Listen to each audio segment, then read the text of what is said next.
On second and third, man.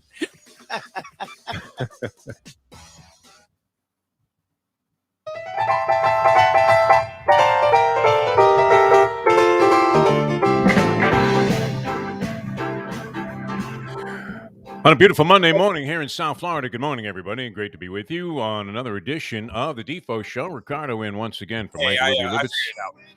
I'm Jeff Deforrest, and I got you there, Ricardo. It's all working out.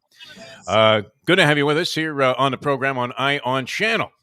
As we had a little technical glitch there to start things out, but nothing that we can't overcome, much like the Miami Dolphins yesterday. You talk about a technical glitch.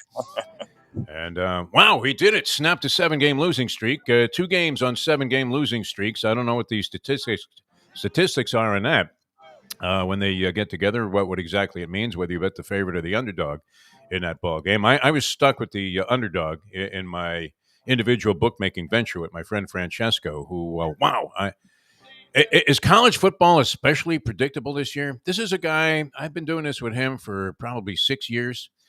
He picks whatever games he wants. I've talked about this many times. It gives me a little bit of action on the weekend, so I don't have to dive into my own bank account. This man has lost every year, every single year. He's usually down by the end of the year anywhere from 10 to 20 units, if you will. 10 to 20 units, which, we're talking about betting like 1,000 games. The guy, he gave me 7 college games that he liked this weekend. And I just see the teams that I have and whatever the point spread is, according to, as I've mentioned many times, some cockamamie formula that he's using. I don't know what mathematical permutations he's using to come up with his point spreads, but they never include the hook. And if there is a hook involved, talking about a half a point, it's always rounded off against you and in his favor, which we know that people live and die by the dagger in gambling and sports wagering. And the people of Florida are going to find this out. That is the sword of Damocles in all wagering, the half point. Some people would say always buy the half point, either up or down, one way or the other. And don't deal with it because, whoosh, like a knife right in your back. It usually carves you out of any kind of win and is especially dangerous when parlaying more than one team on the same wager. So anyway, this guy loses every year. He grew up in Italy. He doesn't know anything about college football. He knows maybe how to drive with a GPS device to his daughter's college campus, which is somewhere in South Carolina, where she's a soccer star. And it's amazing how many people. Do you find this to be true, Ricardo? And by the way, how are you, Ricardo? We I'm doing fantastic. Coming in there on an aside there. The sun coming up early today. It was nice. See, I don't like it. I'm not a big fan of daylight savings time. I think it ought to be abolished.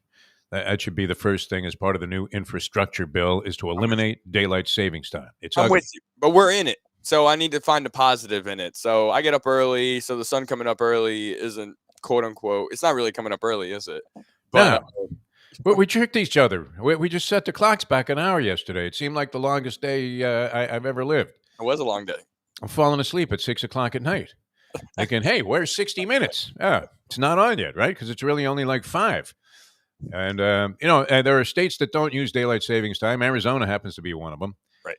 And they don't have to because the Cardinals are like winning every week, except for that one ugly loss that they suffered at the hands of the Green Bay Packers, who were the center of sports controversy yesterday, once again with Aaron Rodgers. Wow, is he gathering more publicity for things that have nothing to do with his ability to throw a football and quarterback a team? I mean, this guy's a little bit borderline drama queen, no? He's kind of the Kardashians of professional football. And every day there's like a new drama surrounding this guy. Right. It's all right. So with Aaron, he's getting old. Yeah, it really is. It's getting right, old, but he's the best of all time I've ever seen. But I've only been watching football for 20 years. You know why he's the best of all time? You know why he's the best of all time, Ricardo? Because we could have picked him. And instead, we took Ronnie Brown. We could have solved our quarterback problem right there. Never mind Matty Ice and Jake Long. I mean, we are determined here in South Florida to screw up our quarterback situation. We really are. Oh, yeah. And now, of course, you have Justin Herbert looking great. Looks like the second coming of Johnny U. Right. And he's throwing a rock, throws a dart there or two at the end of the ball game. And you're saying, wow, that's a guy with an arm. And we're running around with Jacoby Brissett and Tua Tagovailoa going, my finger, my finger. Right. Although that would hurt like a bitch, wouldn't it, if you caught your finger on some guy's helmet as you were delivering a pass and the follow through, and then you get caught up in a face mask? That ever happened to you? No, I never played football in any capacity. Well, even Sandlot. I mean, that's no helmets. No helmets. Yeah, we used to have these very lame helmets back in the day. When I wasn't a big fan of tackle football anyway. I really love playing touch football because that's what I grew up with in Brooklyn.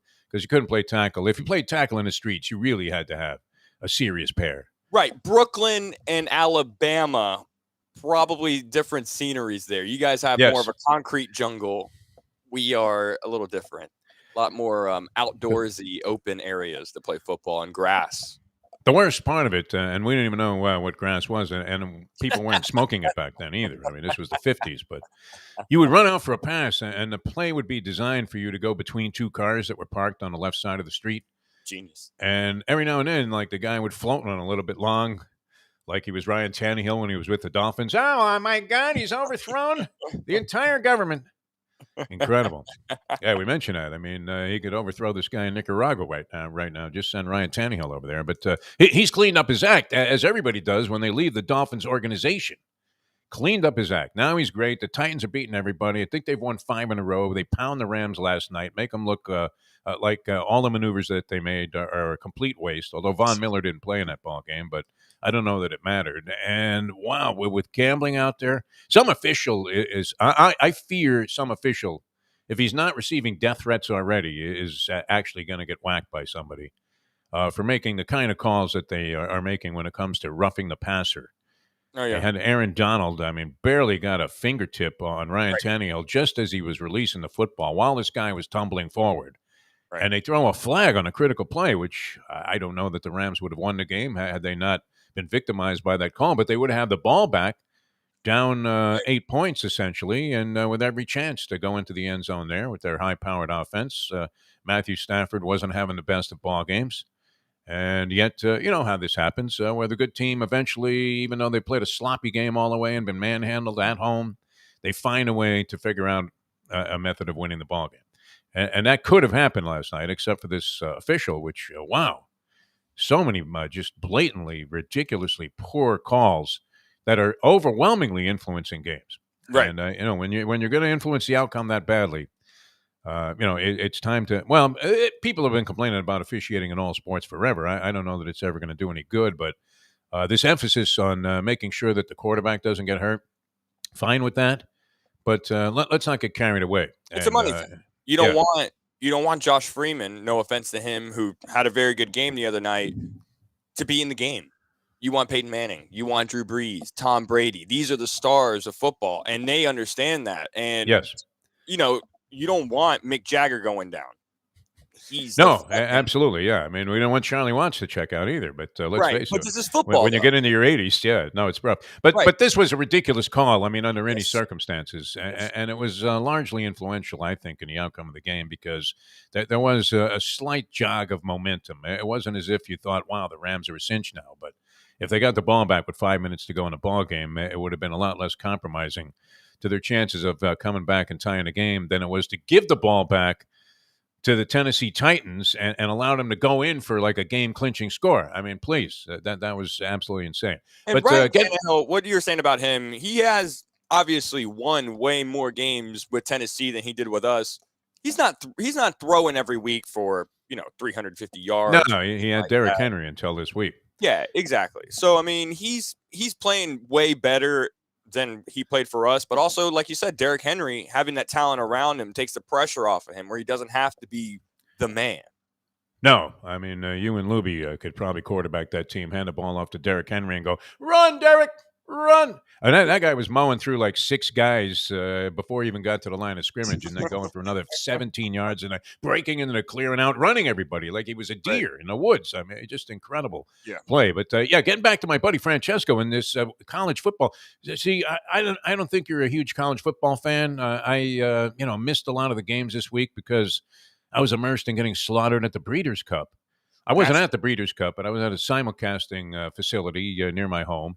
And I was surprised to see how relatively empty it was.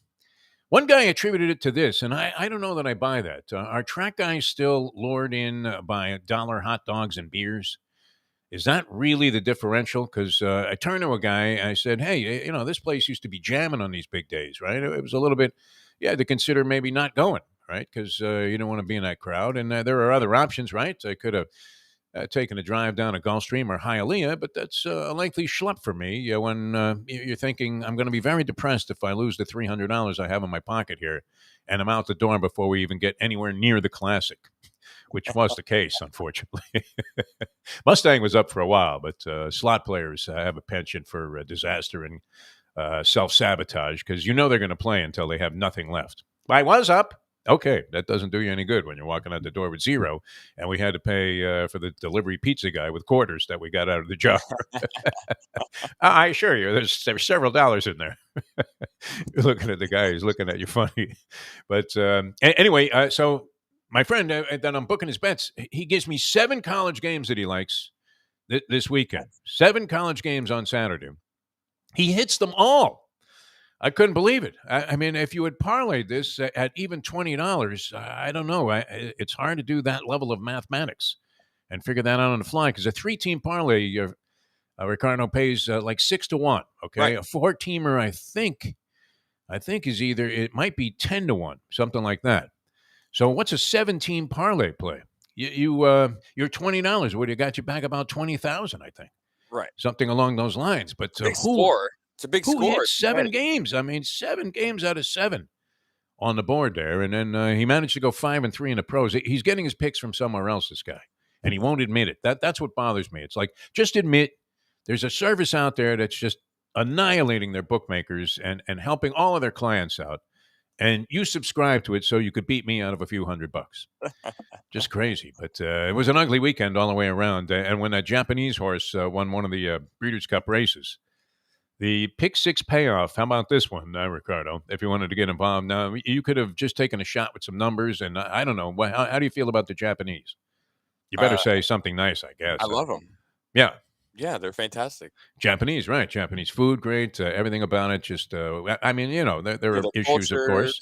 Their anime is great, too. I mean, I know people have their opinions on it, but it's great, So you might have thrown in a Japanese entry in this Breeders' Cup race. Trained by the great Yoshito Yokaji. Ooh. Yoshito, not exactly like Todd Pletcher, the way it rolls off your tongue. I mean, it sounds good. It's got an alliteration there, a couple of Y's there. Yoshito, is it Yotaki? I don't even know. I never heard of this guy. And I never heard of the horse called Marsh Lorraine. Or is it March Lorraine? No, one of those. I paid $108, blew up the board there in the Breeders' Cup. There's always one, but you're not figuring that it's going to come from Japan. Usually you get some horse from England, maybe France, lights up the board there, and you're saying, wow, how did they let this thing? He won the Queen's Plate. And we let it go at 75-1. Incredible. But, that was some serious ugliness. So that wiped me out. And then on top of that, this guy beats me for 7 games. Wow. 7 games and goes 12-3 over the weekend. A guy that knows nothing about it. Zero. I'm telling you, there is no knowledge factor there. I don't know where he's buying his picks from, but since about the 4th week of the season, he's 20 games over 500. 20 games over 500. It was down like 10 units early in the year, and now up 10 and starting to run away and hide a little bit. Although I know this. If you're booking somebody's action, I don't care who it is, you're in the long run, you're probably going to end up winning. You just have to sit patiently and grind it out. Right. Much like your man. Are you a Canelo Alvarez fan? Canelo Alvarez? I really like him. And what I saw the final sequence of that fight, and wow. Beat the living daylights out of this guy, Caleb Plant. You know how much that guy got paid? I asked my friend Brad Jacobs, Top Rank Boxing, because I was thinking, Well, what does the guy make? Now, if Canelo's making $100 million, they can't pay the other guy who actually holds one of the coveted belts. In this case, it was the International Bribery Federation belt, the IBF. And so I don't know what distinction it was for him to be a super middleweight champion. The guy was some hillbilly from Tennessee, very well mannered and well disciplined, even though he got in a little scuffle that Canelo tried to do anything to generate interest in this fight. And the Mexican fans love it, right? He shoves the guy. Guy gets a cut at the press conference. Yeah. I have a lot of friends in Mexico. I visit there quite often. And I'm telling you, their social medias on Saturday were all Canelo. Oh, no, they love this guy. It really takes a hold of Mexico, and I wish that happened here.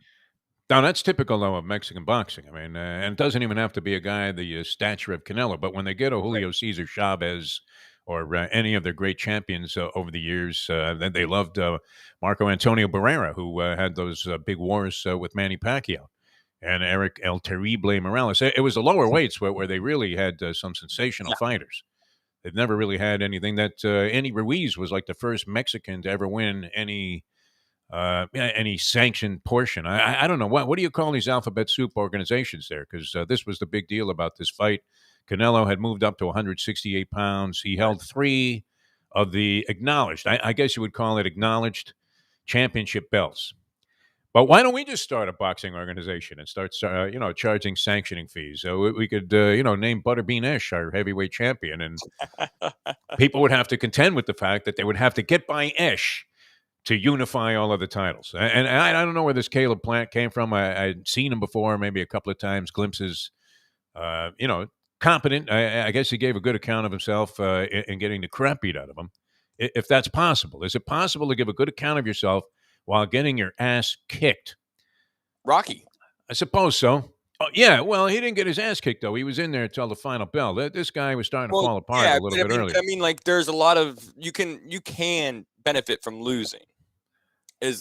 That's where I was going with that. But yeah, you're right. I mean, Rocky obviously got his licks in, like, no doubt. But in Raging Bull, I mean, you have Sugar Ray Leonard. I know I'm going with Sugar Ray Robinson. Robinson, my bad. And he beats Jake LaMotta down, and I know that's a portrayal and everything like that. You never got me down, Ray. You never got me down.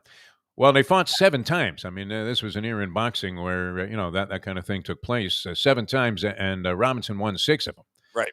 LaMotta only won the 1 time. Jake LaMotta used to come to the track all the time. He was a big horse racing fan. In fact, he only checked out recently, and I want to say it was only as far back as maybe 2 years ago. Oh, wow. That I ran into him. 2 or 3 years ago, I ran into him at Gulfstream Park. Always great. He was being wheeled around at the time. Vicky, she held on to her looks. Vicky LaMotta still looks great, man. At like 97 years old, she's fantastic. But anyway, this guy Caleb Plant gets paid $10 million for getting planted by Canelo Alvarez. So that's always the question people ask, right? Hey, would you take $1 million to get in there with Mike Tyson? No, not me. If my brain was going to be like where my rear end is at the end of one punch, I don't know. Is it worth $1 million? Right. Yeah. You could.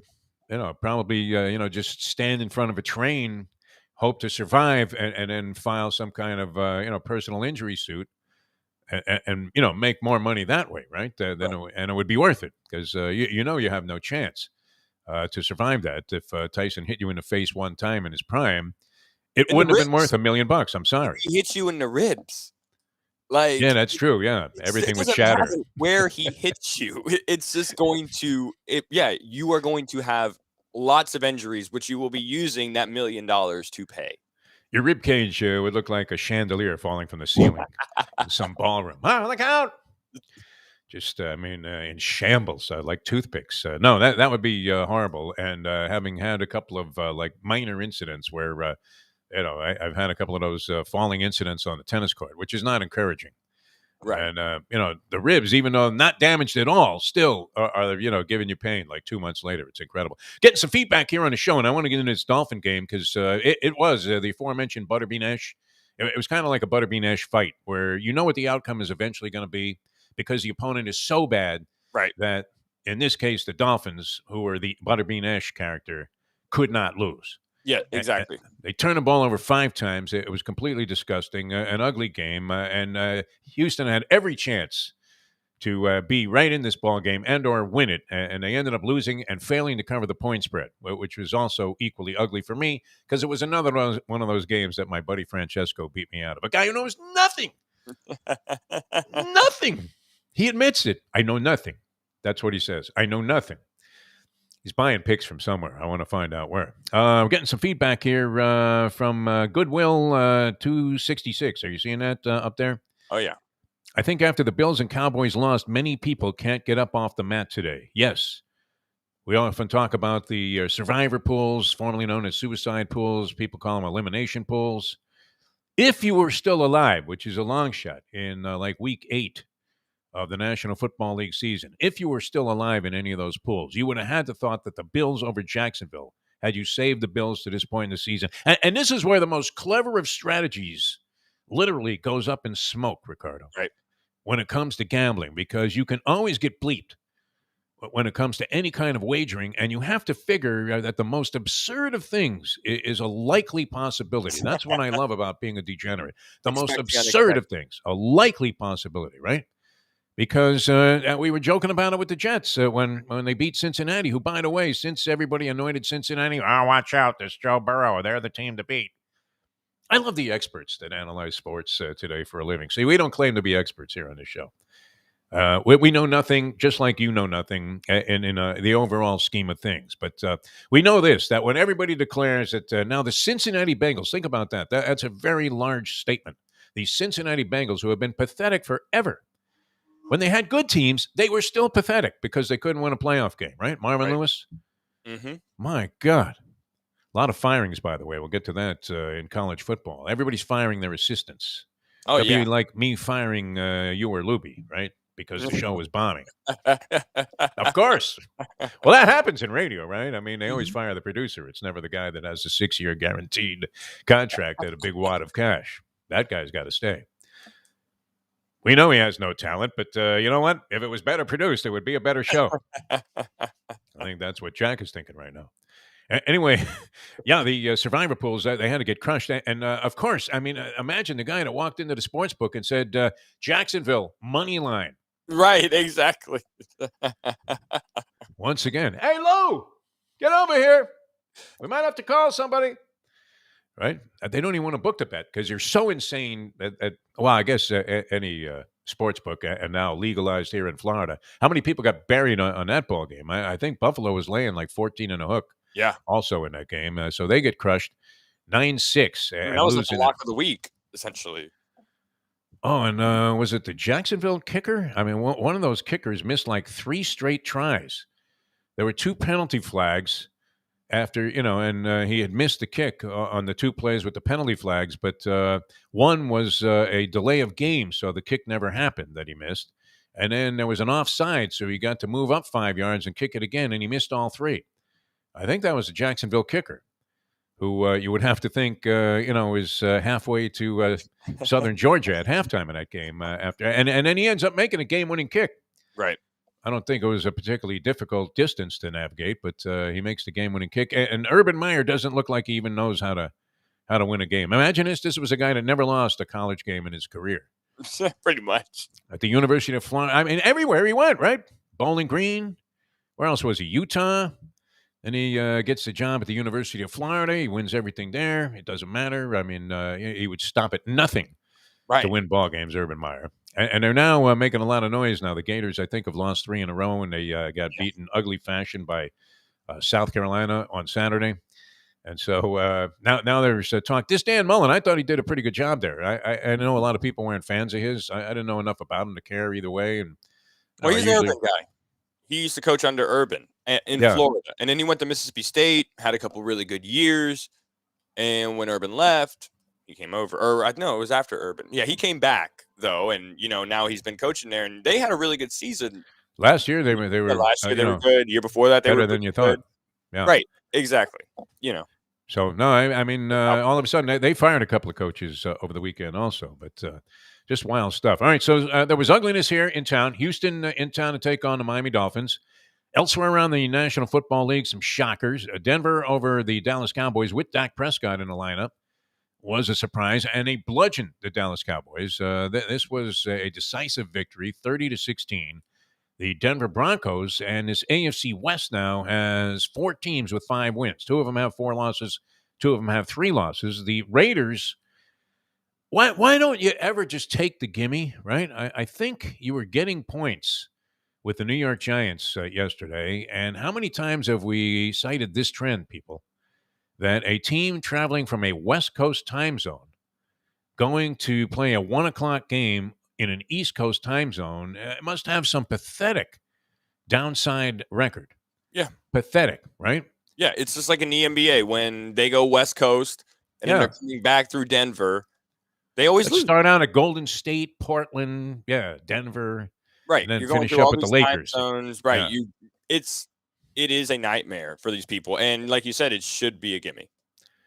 In football, too. I mean, imagine getting up. You're peeling yourself literally off the mat there at what would be the equivalent of 10 in the morning. And it's crunch time already. I mean, some guy is ramming a helmet into your chest. Right. Before you've even had a cup of coffee on, your body clock there. Yeah, but then they lost Ruggs over the week. And no, that was ugly also. That has to have some effect on the team, You would think. I don't know. Sometimes you'll see stuff like that happen and the team actually plays better. I mean, it happened with the Gruden, when he had to suddenly leave. And I want to think that Gruden was... one's a teammate. It's different. Maybe. I don't know. I think Gruden... I would imagine, I don't know. I mean, you hear a mixed bag of things. If you ask Keyshawn Johnson about Gruden, he says he's a disgusting pig, very much as depicted by the things he had to say in those emails. Yet there was a likability quality about John Gruden that you would think that players would enjoy, just like Rex Ryan, right? People wanted to play for Rex Ryan. You wanted that guy to be your coach because you thought he was solidly behind you. Right. The only difference is Rex Ryan doesn't have emails that had come out that week before. And he has the whitest teeth that anyone, I mean, he must be painting those teeth. It's amazing. It's amazing. Some kind of Krylon or something, no? How is that possible to have teeth that white? It's impossible. What do you do? Get a new set of teeth for every show? Come on, Rex. Fess up. You couldn't brush often enough in an older guy to have teeth that white. Unless you were using literally like, putting a coat of paint on there. Amazing how he looks. And we always said that the Polyman had the best television hair. Speaking of that pregame show with Rex, Teddy Bruschi, man, in a runaway. Teddy Bruschi. And he's got to be shooting Botox also, Teddy Bruschi. I mean, he looks like he just broke in as a freshman in college on TV. Matt Hasselbeck, not bad either. A very thoughtful, sort of cerebral football analyst, not doing a lot of screaming. And I like Randy Moss, so I anointed that show as the best of the pregame shows now. Okay. Right? And hosted by Samantha Ponder, who married the quarterback out of FSU. Yeah, Christian. Who didn't have really, what would you say? How would you characterize his pro career? Marginal. Right. But scored big there. This woman's very professional and seems to do a very good job. They have a good chemistry on that show, and they analyze a lot of different stuff and usually turn out to be dead wrong. Because I assure you that nobody had the Bills losing straight up to Jacksonville. And the Cowboys, everybody's talking about how great their defense is. So they immediately go out there and get smoked by a Denver Bronco team who is their quarterback now? Teddy Bridgewater, I believe, is a quarterback in the Denver Broncos. How did that happen, man? They had a series of quarterback blunders ever since an aging Peyton Manning took them to a Super Bowl championship over the Carolina Panthers, much to the dismay of one of our favorite listeners and one of our favorite people, the Duke, who he did have a pretty good piece of coin there on Carolina that day, who looked like they could not lose. Ricardo, could not lose. All right, Dolphin game. I don't know if we learned anything from this. They play again on Thursday night, and 5 turnovers. They survived their own 5 turnovers. They did everything in their power to try and lose this game to a pathetic Houston organization who maybe, I don't know, did they take the steps? What's the guy's name? Is it Casario? The new general manager over there. O'Brien turned out to be a disaster. They gave him the coaching job and the GM's job after a couple of good seasons. And they just went straight down. Right. Straight downhill and slipped into the La Brea tar pits. I mean, you're not getting out. Help, help, help. And a lot of people think we've done that here in South Florida with Chris Greer. And I don't know enough about Chris Greer personally to say whether or not he has the so-called constitution, if you will. What? Right. I think Defo said he was constipated. No, I'm listening. Online, Ion Channel. Constitution to rebound from what appears to be a blatant series of mistakes. Right. And should a guy get any more swings at that? That's the other question that plagues the people here with the Miami Dolphins. And one thing that we know about Dolphin management and ownership under Stephen Ross is he will wait till it's way too late to correct the problem to take a step. Yep, he doesn't like way too late, right? Or anything like that, which is fine. I get that. I'm not calling for anybody to lose their job or anything like that. Why not? Well, no, I don't know. I mean, that's I'm not a big guy. I'm not a big headhunter in that regard. Well, he's going to get paid regardless, so it doesn't really matter, his contract, whatever it is. But, I mean, that's the problem when you had all this capital that you were saying that they kept hyping up. Oh, we got all these picks. We got all this. This is what we're going to do with it. And then it's been failure after failure after failure after failure. It's like no, this has been a disgustingly long run. It's like when the Cleveland Browns traded all those picks got all those picks from the Falcons. The Falcons looked great because they got Julio Jones, and the Browns got people like 3 years within that. None of them were in the league anymore. Yeah, I mean, they played a good ball game yesterday, and I kind of thought the Browns were a sleeper team to maybe go all the way, although Baker Mayfield hasn't really advanced to the level that you would have liked to have seen, and I don't know what kind of cancer was he? I mean, Odell Beckham Jr. Yeah. I mean, Baker Mayfield gets a lot longer leash as a number one pick. Because he's in every commercial. That's the key. You want to do a lot of advertising. Lamar Jackson plays amazing. Had the best record in the league. 0 endorsements, man. He can't even get on a 7-Eleven spot buying a Slurpee. You know? And Baker Mayfield. Well, there you go. I mean, the league has solved its diversity problem, right? Who's a better quarterback, you would have to say? I mean, this is the old question. Who is a better quarterback, Marino or Montana? Who's the better quarterback? Who would you take, Baker Mayfield or Lamar Jackson right now? Not even close. If you were starting a team, you're going to go for Lamar Jackson. Yeah. I've seen him be great. As well as Odell Beckham. I've never seen Baker Mayfield be great. And it's not disparaging him. It's just that as a number one pick, you have expectations. Lamar Jackson was the last pick of the first round. Another guy we could have had. All right. We wouldn't have the need to get involved in these hideous Deshaun Watson conversations if they had just drafted Lamar Jackson. Let Odell Beckham go to the Ravens. Yeah. Mistakes, man. That's what it's all about. You have to learn how to recover from mistakes. And we made a lot of them here on the show. And people around all of these sports leagues and franchises continue to do things that are completely and overwhelmingly perplexing, which is why we're in business here today. Jeff Deforrest, we got Ricardo in for Mike Lubie. Lubitz, Ion Channel, Jack Namer and his people coming through like champs last week. That was a thing of beauty. I guess we try it again this week. The superimposing the green screening, as they say in the industry, of the Highly Apart Trivia Challenge. Now, I'm expecting the Polyman to be razor sharp this week because, as I told him, you're not exactly Magellan, man. He couldn't find that joint. And now it was dark outside. So it was. And once you've been there once to the Ion Channel, the beautiful Ion Channel facilities, once you've been there once, it's an easy find, is it not? I was wandering around, a lost soul there. Jack had to come outside with a white flag. Here. And flagged me into the place the first time I went there. And maybe I was a little nervous because I didn't know exactly how this enterprise was going to go, right? Can you keep all those sponsors? You know, I mean, these are questions that you're asking yourself as you're walking through the door and going, so this is it? Right. No, it's great. No, it's great. And I thought we made great advances last week, and we're planning on making more this week. So watch for big things happening with all of our shows here on Ion Channel. Jeff Deforrest, Ricardo in for Mike Lubie, Lubitz, John Congemi going to go Dateline Dolphins, although we really have to come up with a new title for that because I think limiting that conversation or implying that you're limiting it to what the Miami Dolphins are doing, A, doesn't really give it a fair characterization. Right. And B, you can kind of summarize what you thought about these games in a couple of words, right? Pathetic. Like, who do we lose to next week is the first thing that comes to mind. Lamar Ravens. Jackson. Ravens, right. The aforementioned Ravens coming to town. So that would be saying a lot. If Jacksonville could beat Buffalo straight up, then why couldn't the Dolphins rally and make it 2 in a row for Brian Flores, who looks awfully depressed? That's one thing. It's sad to see, right? I thought this guy would be a real enthusiastic. I don't know that he's going to be overly effervescent here. It's not like he's Pete Carroll or something, but I thought he would be more enthusiastic. He seems depressed all the time, doesn't he? You know how it is, Ricardo, when you call a friend and he's always depressed or she's always depressed. I just feel like we've had the same type of coach since Tony Sparano, rest in peace. Conservatives.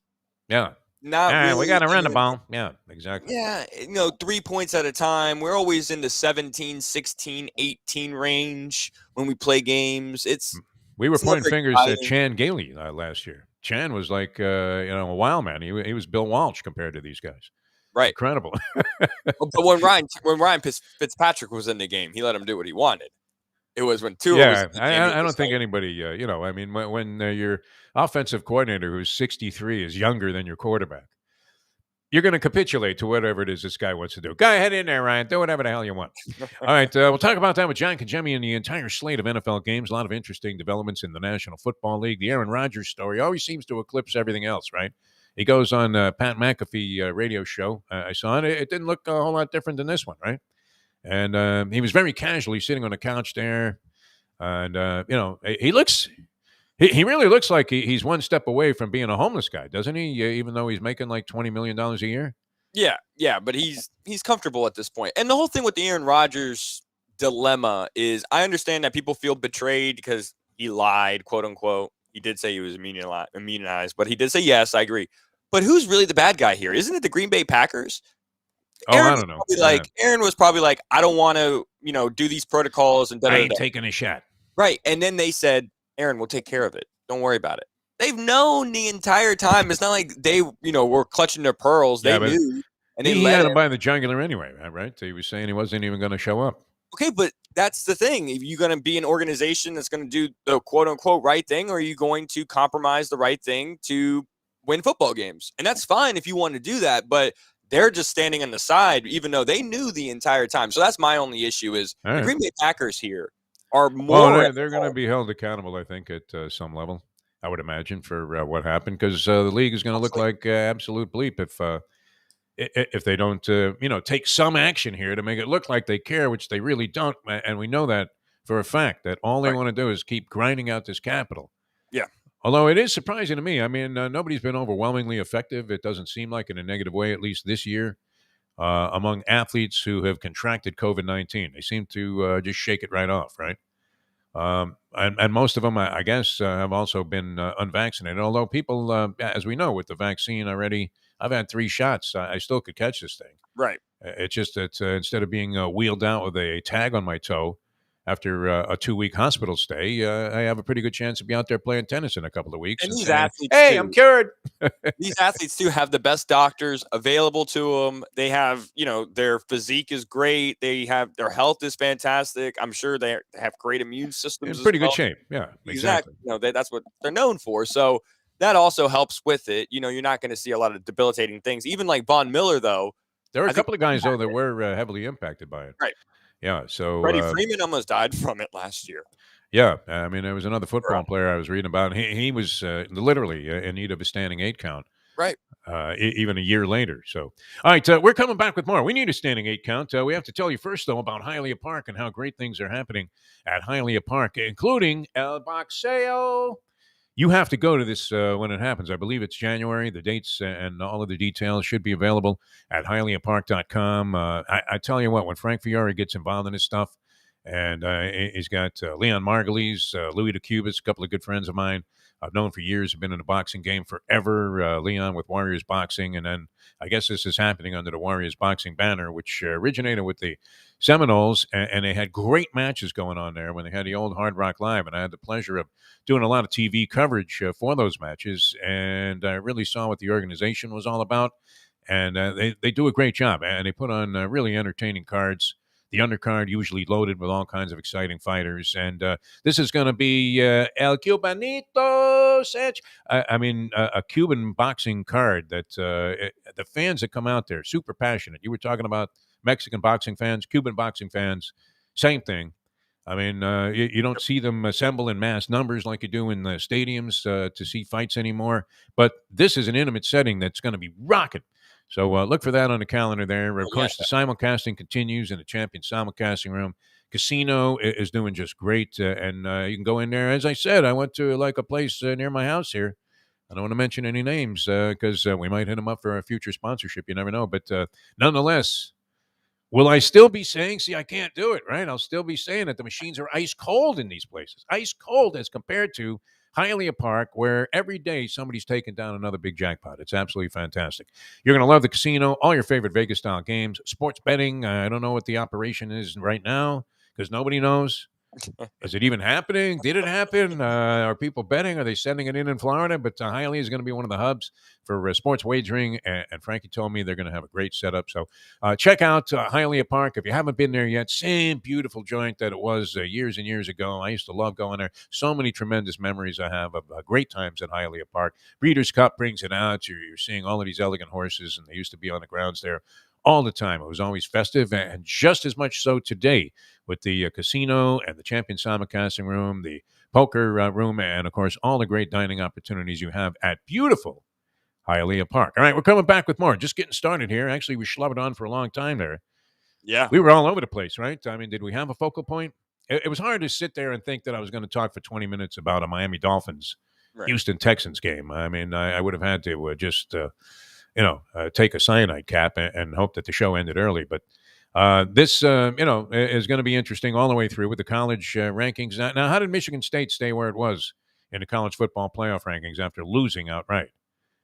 Isn't the common concept that, well, there you go, there's a loss. I mean, depending on who it was to. If it was to Alabama, maybe they don't drop so much. Right. But what was it? Who beat them? Maryland? Some schmenk team beat Michigan State for their first loss. Wow. And I'm looking, and I couldn't believe my eyes. I'm looking at the college football playoff standings. It says updated November 8th, which, if I'm not mistaken, is that not today? That is today. All right, so these should be current rankings, taking into account the fact that Michigan State lost for the first time this year, still sitting there at number 3. Cincinnati, was that a disgrace? I mean, Tulsa's played 3 top 10 teams very closely this year. So is it a disgrace that Cincinnati was only able to eke out a victory by 8? Should they suffer consequences and be disparaged with their chances of getting into the playoff, even though Michigan State lost? Should Cincinnati not have been bumped up a spot or two? What do you think, Rick? I mean, come on. Who's making these rankings? Are we making the playoff rankings, or are we looking at the AP, or which rankings are we looking at first off? Because I thought I was looking at the playoff rankings here. Well, the playoff rankings, they get updated, I think, today. Okay, so that would be as of November 8th, but yeah, still a little still. On the AP and the coaches, Michigan State has dropped. They dropped to 8th in the AP, and then in the coaches, they dropped to 9th. That makes sense. Cincinnati is still at 2 in the AP and at 3. They're still under the statute of limitations there, is what you're saying. And, therefore, no guilty verdict can be rendered. All right, we're coming back with more. John Congemi goes Dateline Dolphins. That's brought to you by Jimmy Johnson's Big Chill. Can't wait to get back down there. The plans are already being made. We appreciate all the comments that we're getting. Big Possum has been a big fan of the chat line here. Yeah. Says he used the Hard Rock app on Sunday, hit my first legal bet. The under in Green Bay, Kansas City. Very clever play there, thinking that who thought that Green Bay would be shut out for the majority of the ball game, finally got like a meaningless 7. Well, he finally hit a bet you can pay taxes on. There you go. I don't think you're going to get whacked for taxes. No, I'm just kidding. I don't know. I guess if you want enough money, they come right over there with something to sign. Here, sign here. Okay, yeah. I haven't had one of those call attendance thing show up in a long time. I mean, those are the 2 favorite words of any slot player. Call attendant, because they don't have enough cash in any machine to pay you. Wow. Right? They can't even print out a voucher that large. That's what I'm looking. I need a score, man. All right, we're coming back with more here in a moment. The Defo Show, Jeff Deforrest, Ricardo, Ion Channel, all the fine people, Ion Channel. We thanked them again, cranking up and winding up about a month here on Ion Channel. 3 weeks already in the books, and improvements on the way. And we'll be back with more in a moment. Now that. The time. That's right. It could get better, Ricardo. It's 7:44. Play the ponies in style at Champions, the outstanding simulcasting room at beautiful Hialeah Park. Yes, the grand old lady of thoroughbred racing has never been more vibrant, and you can wager on the races from the top tracks around the country while enjoying a cocktail at the Brass Rail Bar or any of the fine food served throughout the facility. If poker is your game, you're covered in style, and you can play all your favorite Vegas-style games, including blackjack, craps, and roulette, in Hialeah Park's sizzling hot casino. Get a player's card when you walk through the door for all kinds of generous amenities, including our favorite, free play. when you come out to the ultimate casino and entertainment destination, Hialeah Park. Hey, folks, Tony Segreto here. What if I told you you could go to a great restaurant, feel completely safe because their COVID protocol is unmatched, have an amazing meal, have a great time. When the bill comes, you won't get sticker shock. You're going to say, that's too good to be true. No, it's not, because I'm talking about Texas Roadhouse. Great family atmosphere, great atmosphere for a couple, great atmosphere if you just want to go by yourself and watch a game and have the coldest beer in town. And while you're doing that, have the best bread in town. All at Texas Roadhouse. Everything you get there is fresh every day and made sure it's served at your table, hot and ready to go. And the best part is you don't get sticker shock because the prices are amazing. Texas Roadhouse. Hey, it's Mike Mayo for Even Keel Fish Shack, corner of A1A and Commercial Boulevard at Lauderdale by the Sea. It's my favorite place now for great seafood in a casual beachfront setting. They've got happy hour 4 to 7 Monday through Friday. They've got great dishes like grilled oysters and oysters on the half shell, bang bang shrimp, lobster rolls, octopus. They also have burgers and chicken for those who don't like the seafood. They're open 7 days a week for lunch, dinner, and weekend brunch.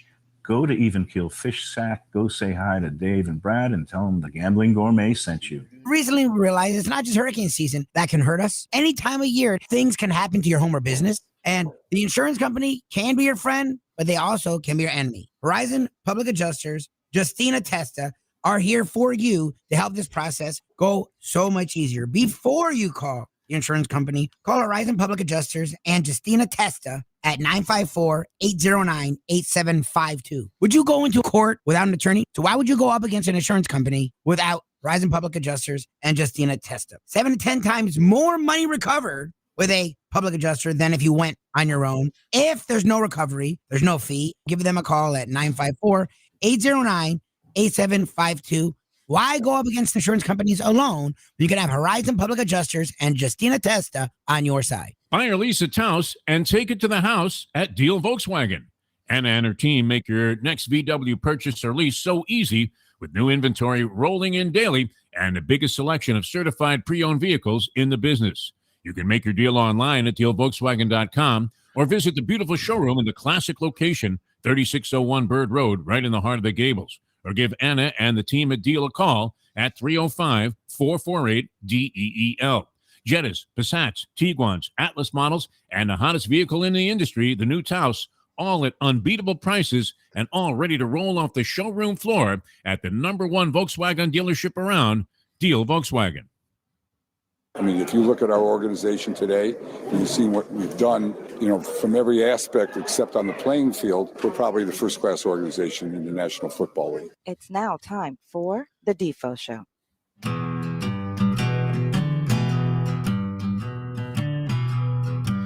Well, once again, everybody, Jeff Deforrest, Ricardo with you, the Defo Show here on On Channel, and very happy to have you with us. Take you up until 9 o'clock today on this edition of the program, and John Congemi goes Dateline Dolphins, brought to you by Jimmy Johnson's Big Chill, and that is at mile marker 104 in Key Largo on the Overseas Highway. Fantastic place. Would have been a great place to take in all of those ball games. You can kill that music there. It sounds a little funky here on this side of things. Ricardo, the great Albert Castiglia providing us with music, and you're saying, hey, wait a minute, you're playing a bunch of unlicensed music here. You're going to get one of those cease and desist orders. But Albert gave us very generously some cuts from before he actually had a real legalized record deal. And then he realized after he made his first record deal that he was far better off before. Blind Pig Records, I think, was the name of the label there. They owned Albert into perpetuity at one time, and he was able, with a very generous allotment of cash that he didn't have I mean, when you got to mortgage your house to get out of your contract. Right. That's right.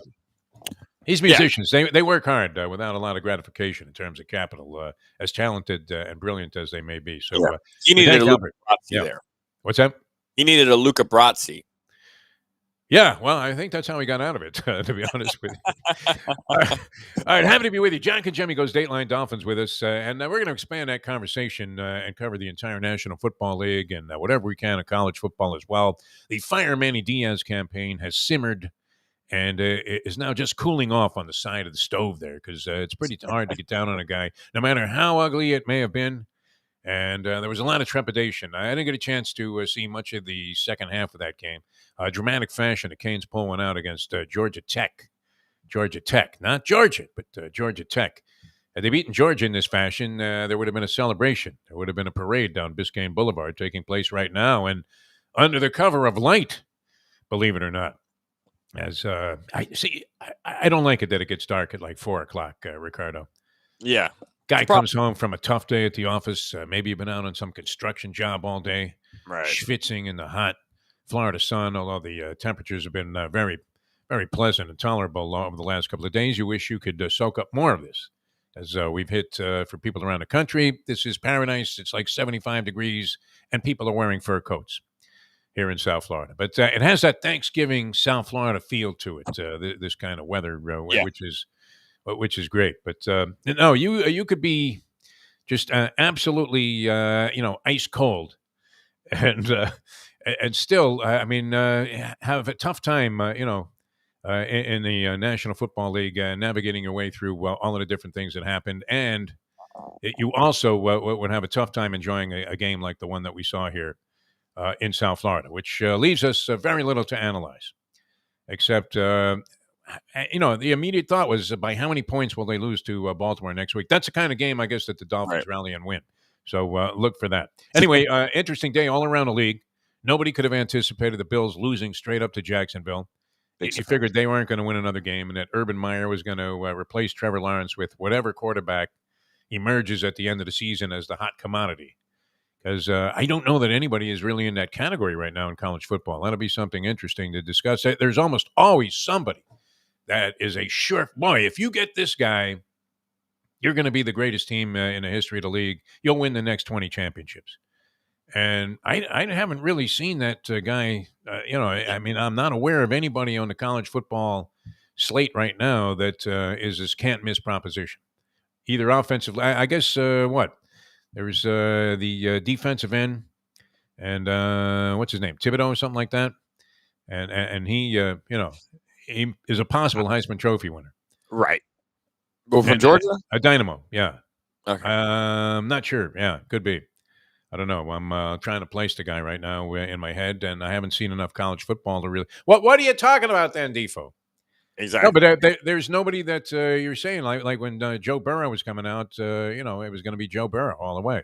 Same thing. Trevor Lawrence was like, wow, he can't miss. Although it does look like, and this is typical of this program, to be able to give you insight that we don't intend to be the case in the first place. And if you listen to Mike Lubitz. He said that Mac Jones was the dumbest pick in the history of the National Football League draft. This is the same guy that wanted Justice Winslow over Devin Booker many years ago when we were screaming for Booker, who every night you read is scoring 37 points for the Phoenix Suns, leading them to an NBA Finals last year. And Justice Winslow, I don't know what he's doing. What do you say? He has a car wash that he opened? No, he's probably a very fine individual. He seemed to be a very intelligent guy. I'm sure he's doing well for himself, but is he in basketball? I don't think so, right? So was that a large mistake on the part of Mike Lubitz to be screaming for Justice Winslow while we're literally yelling? I mean, I wish I had tapes of this, yelling for Booker to be the pick of the Miami Heat. Although they may have, a lot of people think they might have the second coming of Devin Booker in Tyler Hero. Now, he didn't hit it big. He made a nice splash as a rookie. Right. Last year was women weaken legs. Right? I mean, hot shot, good-looking 20-year-old kid. He's got some fashion model. Yeah. South Beach models are all over this kid. I mean, Pat Riley probably said, listen, you're not going anywhere near like Ocean Drive down there. Well, it's the greatest thing ever is that he just like messaged her on Instagram and, last year during the pandemic. Yeah. And that was it. And then next thing you know, she's hanging out with him in the bubble. She's his guest. I mean, it's absolutely amazing. Come on, the kid's like 19 though. What would you do? Imagine having to tell Pat Riley though some of the stuff that Riley he was posting, and so he was on TikTok, and Riley's like, "What the hell is TikTok?" Riley who paid, that was a great honor for us when Riley paid homage to our 10-year anniversary when we were on the 940 station and that show, and Riley made his own personal message to us, which was great. But his hair was standing up like Don King's. when he heard about this Tyler Hero stuff. Right. And then Hero regressed last year. He was not the same player. If anything, you would have thought that the first year was a fluke. If you saw his play last year, it was kind of listless. All of a sudden, those line drive jumpers were bricking off the front rim, air balls, going in for layups, failing to convert. And this year, he's bounced back brilliantly. So whatever happened there, he got over it, right? I mean, how much excitement? Well, when does it wear off? When does the indifference set in when you're with a girl? Not quickly if you're with this one, right? Right. Especially if you're young, right? I mean, I think he's like from Wyoming or something like that, and he ended up going to Kentucky. Yes, but I mean, one year there. He's moving up in the world from wherever he was to Kentucky to Miami. Yeah. He's definitely moving up in the world, and yeah, it could be distracting. But I mean, hey, I don't think that was even the issue last year. I think it was just a lot of games for a kid who just came out of college. So he plays the bubble games, all through that to the final. Then they get like a month off, back to 72 games. He might have just been aching or tired or maybe hurt or something. I don't know. He's a kid. Get out of here, Ricardo. I could claim to be tired doing these shows all of these years. You could claim to be tired because you work a couple of thousand hours at this radio station, which you're going to ride out till its extinction, which could be right around the corner. Yeah, who knows? Especially if we could pull off stuff like this. No, this is great. But I don't know that I buy that. I do think Mickey was right about that in the Rocky movies. Women do weaken legs, and it happened there with Tyler Hero. But anyway, he's bounced back, and now they have these other veterans on the team, and they're playing great basketball. It's a shame a lot of this is lost, and the South Florida entry in the NHL is the best team in hockey, and threatening if they win their next game. And I don't know how much stock to pay into, you talk about getting off to great starts. This would be the greatest start in NHL history to be if they can get to 11-0-1. And they used to have the ties instead of overtime losses, but essentially the same thing. Although now you get a point either way, and you have a chance to get the 2 points for getting a win. So here's a team that has 21 of a possible 22 points. And nobody knows they're even on the radar at this point. I mean, the seats are still empty there. Dolphin game looked like a tragedy. Right. And we have two teams in town that are playing just great, lights out both basketball and hockey. And the hockey team is a phenomenon right now. I mean, it's insane, and no one's paying any attention to it. Right. Enough people yesterday, though, at Hard Rock Stadium to have me stuck in traffic for 45 minutes. You went to you went to work yesterday. Yeah. Hey, you got to work all the time. You got to work hard, And so I was there, and then I was in traffic for a long time. It was not fun at all. And then the day before, I was stuck in the Miami traffic. So maybe there aren't, 90,000 or 70,000. No, there was nobody at this game. You're dreaming, man. It was just slow traffic because the roads here suck. That had nothing to do with this ball game, because or if it did, it was only because. And I think they do a good job directing traffic there, because as much as they sold you in the very beginning when Hard Rock Stadium first was erected there as Joe Robbie Stadium, and that's a long time ago now, which is insane, because I used to be involved in endless hours of arguments about whether the teams should leave the Orange Bowl, which we knew that was the case. Yeah, get out of here. And Joe Robbie was trying to get money from the city to refurbish the Orange Bowl, which eventually capitulated when they handed the Marlins zillions of dollars to go ahead and build a stadium for another facility that nobody goes to. 0 people go to the Marlins games, unless like the Yankees are in town, or maybe to a lesser extent the Red Sox. But otherwise, it's a complete disaster all the way around. We build facilities. We have more sporting arenas here than we do convenience stores in South Florida, and all of them, for the most part, are empty, with the exception the Miami Heat have maintained their ability to draw fans because somehow they cultivated a young Hispanic audience. Used to be only the glitzy and the glamorous, right, that could afford to go to Heat games. I'm not sure that it's affordable or what these guys are doing to come up with the money, but nonetheless, you have a lot of young Hispanic fans out there at the Heat. They've been competitive. It was like the Dolphins, like maybe the Dolphins didn't win the Super Bowl every single year in the 70s and 80s. I mean, they won a couple, obviously, but they were always competitive. Don Shula had a great record every year. He was in the playoffs most years. I think he was under 500 never, or maybe once. You might have gone 6-10 one year or something with Marino. Absolutely fantastic. This guy was great. So he cultivated an audience for that long. Pat Riley is doing what Shula did. Yeah, Riley's a god. I mean, he's on our all untouchable list.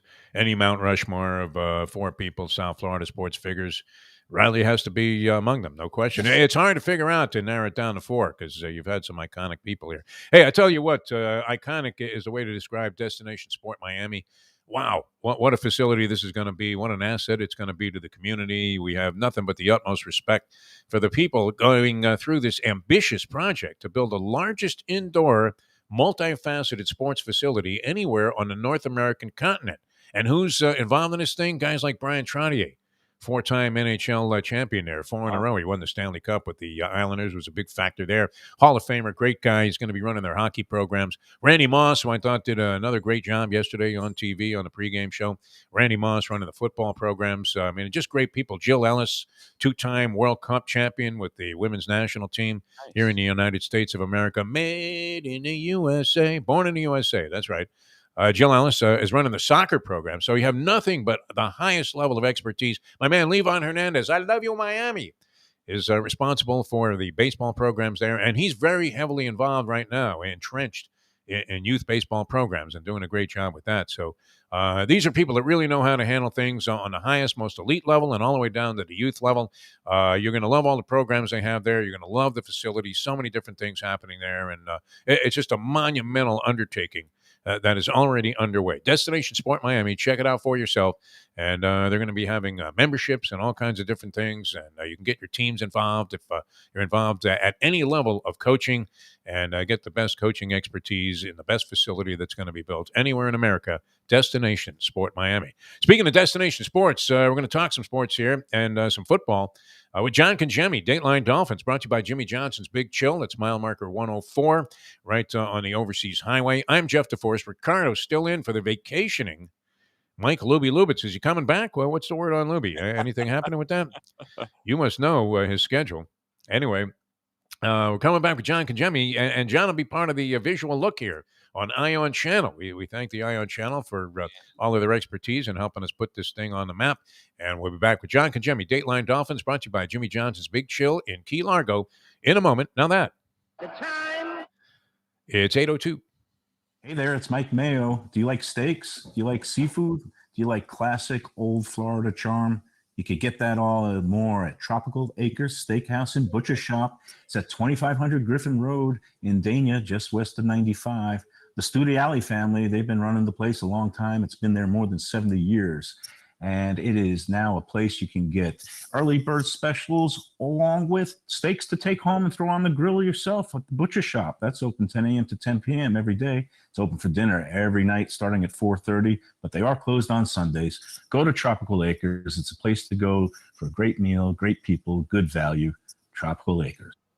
The championship meet is right around the corner at Gulfstream Park. The only place for live racing, Gulfstream's action has never been hotter.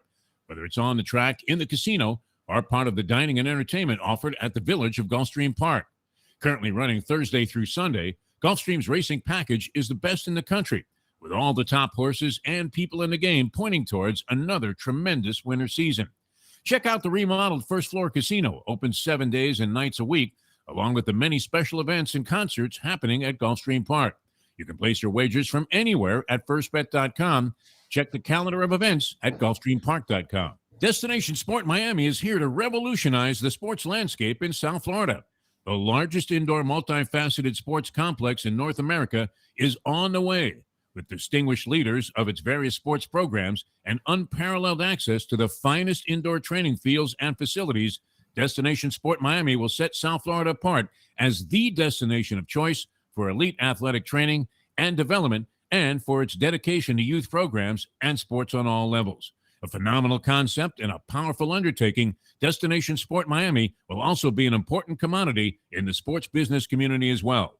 Destination Sport Miami, its time has come. These days, we're all looking for comfort anywhere we can find it. Thank goodness for Landlubbers Raw Bar and Grill in the Plantation location, because they are making sure you are as comfortable as possible. First of all, they're not only open for delivery and pickup. All you have to do is go to landlubbersbarandgrill.com for both pickup and free delivery. Their hours have changed a little bit. Monday through Thursday from 3:30 to 10, and Friday, Saturday, and Sunday from 11:30 to 10. You're going to have the best wings in the world. You're going to have a great burger. You're going to have their amazing soups. Again, Landlubbers, Raw Bar and Grill. It's nice and easy. Just go to landlubbersbarandgrill.com for both your pickup and free delivery. Thank goodness for Landlubbers for making you always feel right at home. Since day one of Old School, we've had Catholic Health Services be part of our family. They are recognized as the quintessential rehab facility in the Southeast for strokes, but it goes well beyond strokes because Catholic Health Services is in the community of South Florida to help the community stay healthy. And if they're not healthy, get them healthy and get them back on their feet quicker than they could have ever expected. They do it every single day. It's step and repeat. 24/7 Catholic Health Services. Buy or lease a Taos and take it to the house at Deal Volkswagen. Anna and her team make your next VW purchase or lease so easy with new inventory rolling in daily and the biggest selection of certified pre-owned vehicles in the business. You can make your deal online at dealvolkswagen.com or visit the beautiful showroom in the classic location, 3601 Bird Road, right in the heart of the Gables. Or give Anna and the team at Deal a call at 305-448-DEEL. Jettas, Passats, Tiguans, Atlas models, and the hottest vehicle in the industry, the new Taos, all at unbeatable prices and all ready to roll off the showroom floor at the #1 Volkswagen dealership around, Deal Volkswagen. A chant that will scare the opponent. The chant is Broom Pa, Broom the Gay. Broom the God, they got a whoosh the God. They got a whoosh the God. They got a whoosh the God. We had to get rid of that guy. It's now time for the Defo Show.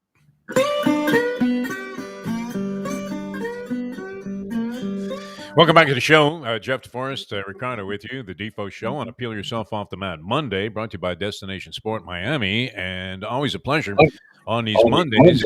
Welcome in the handsome one himself. And this is always great for us because we get a little bit of a real, valid, in-depth analysis on both college and pro football as opposed to some of the nonsense, which mostly concerns being killed by half points and point spreads.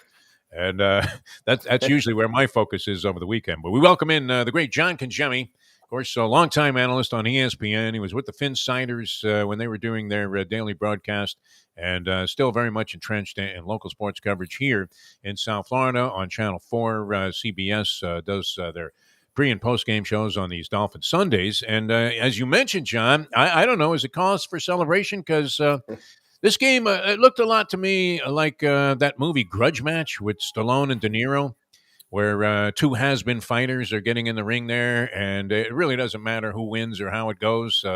Although I guess it has to have some significance when you snap a 7-game losing streak, which both teams had the opportunity to do in this contest yesterday. But what did you see in the Dolphins' 17-9 victory over the Houston Texans, who are probably the most chaotic organization in sport right now?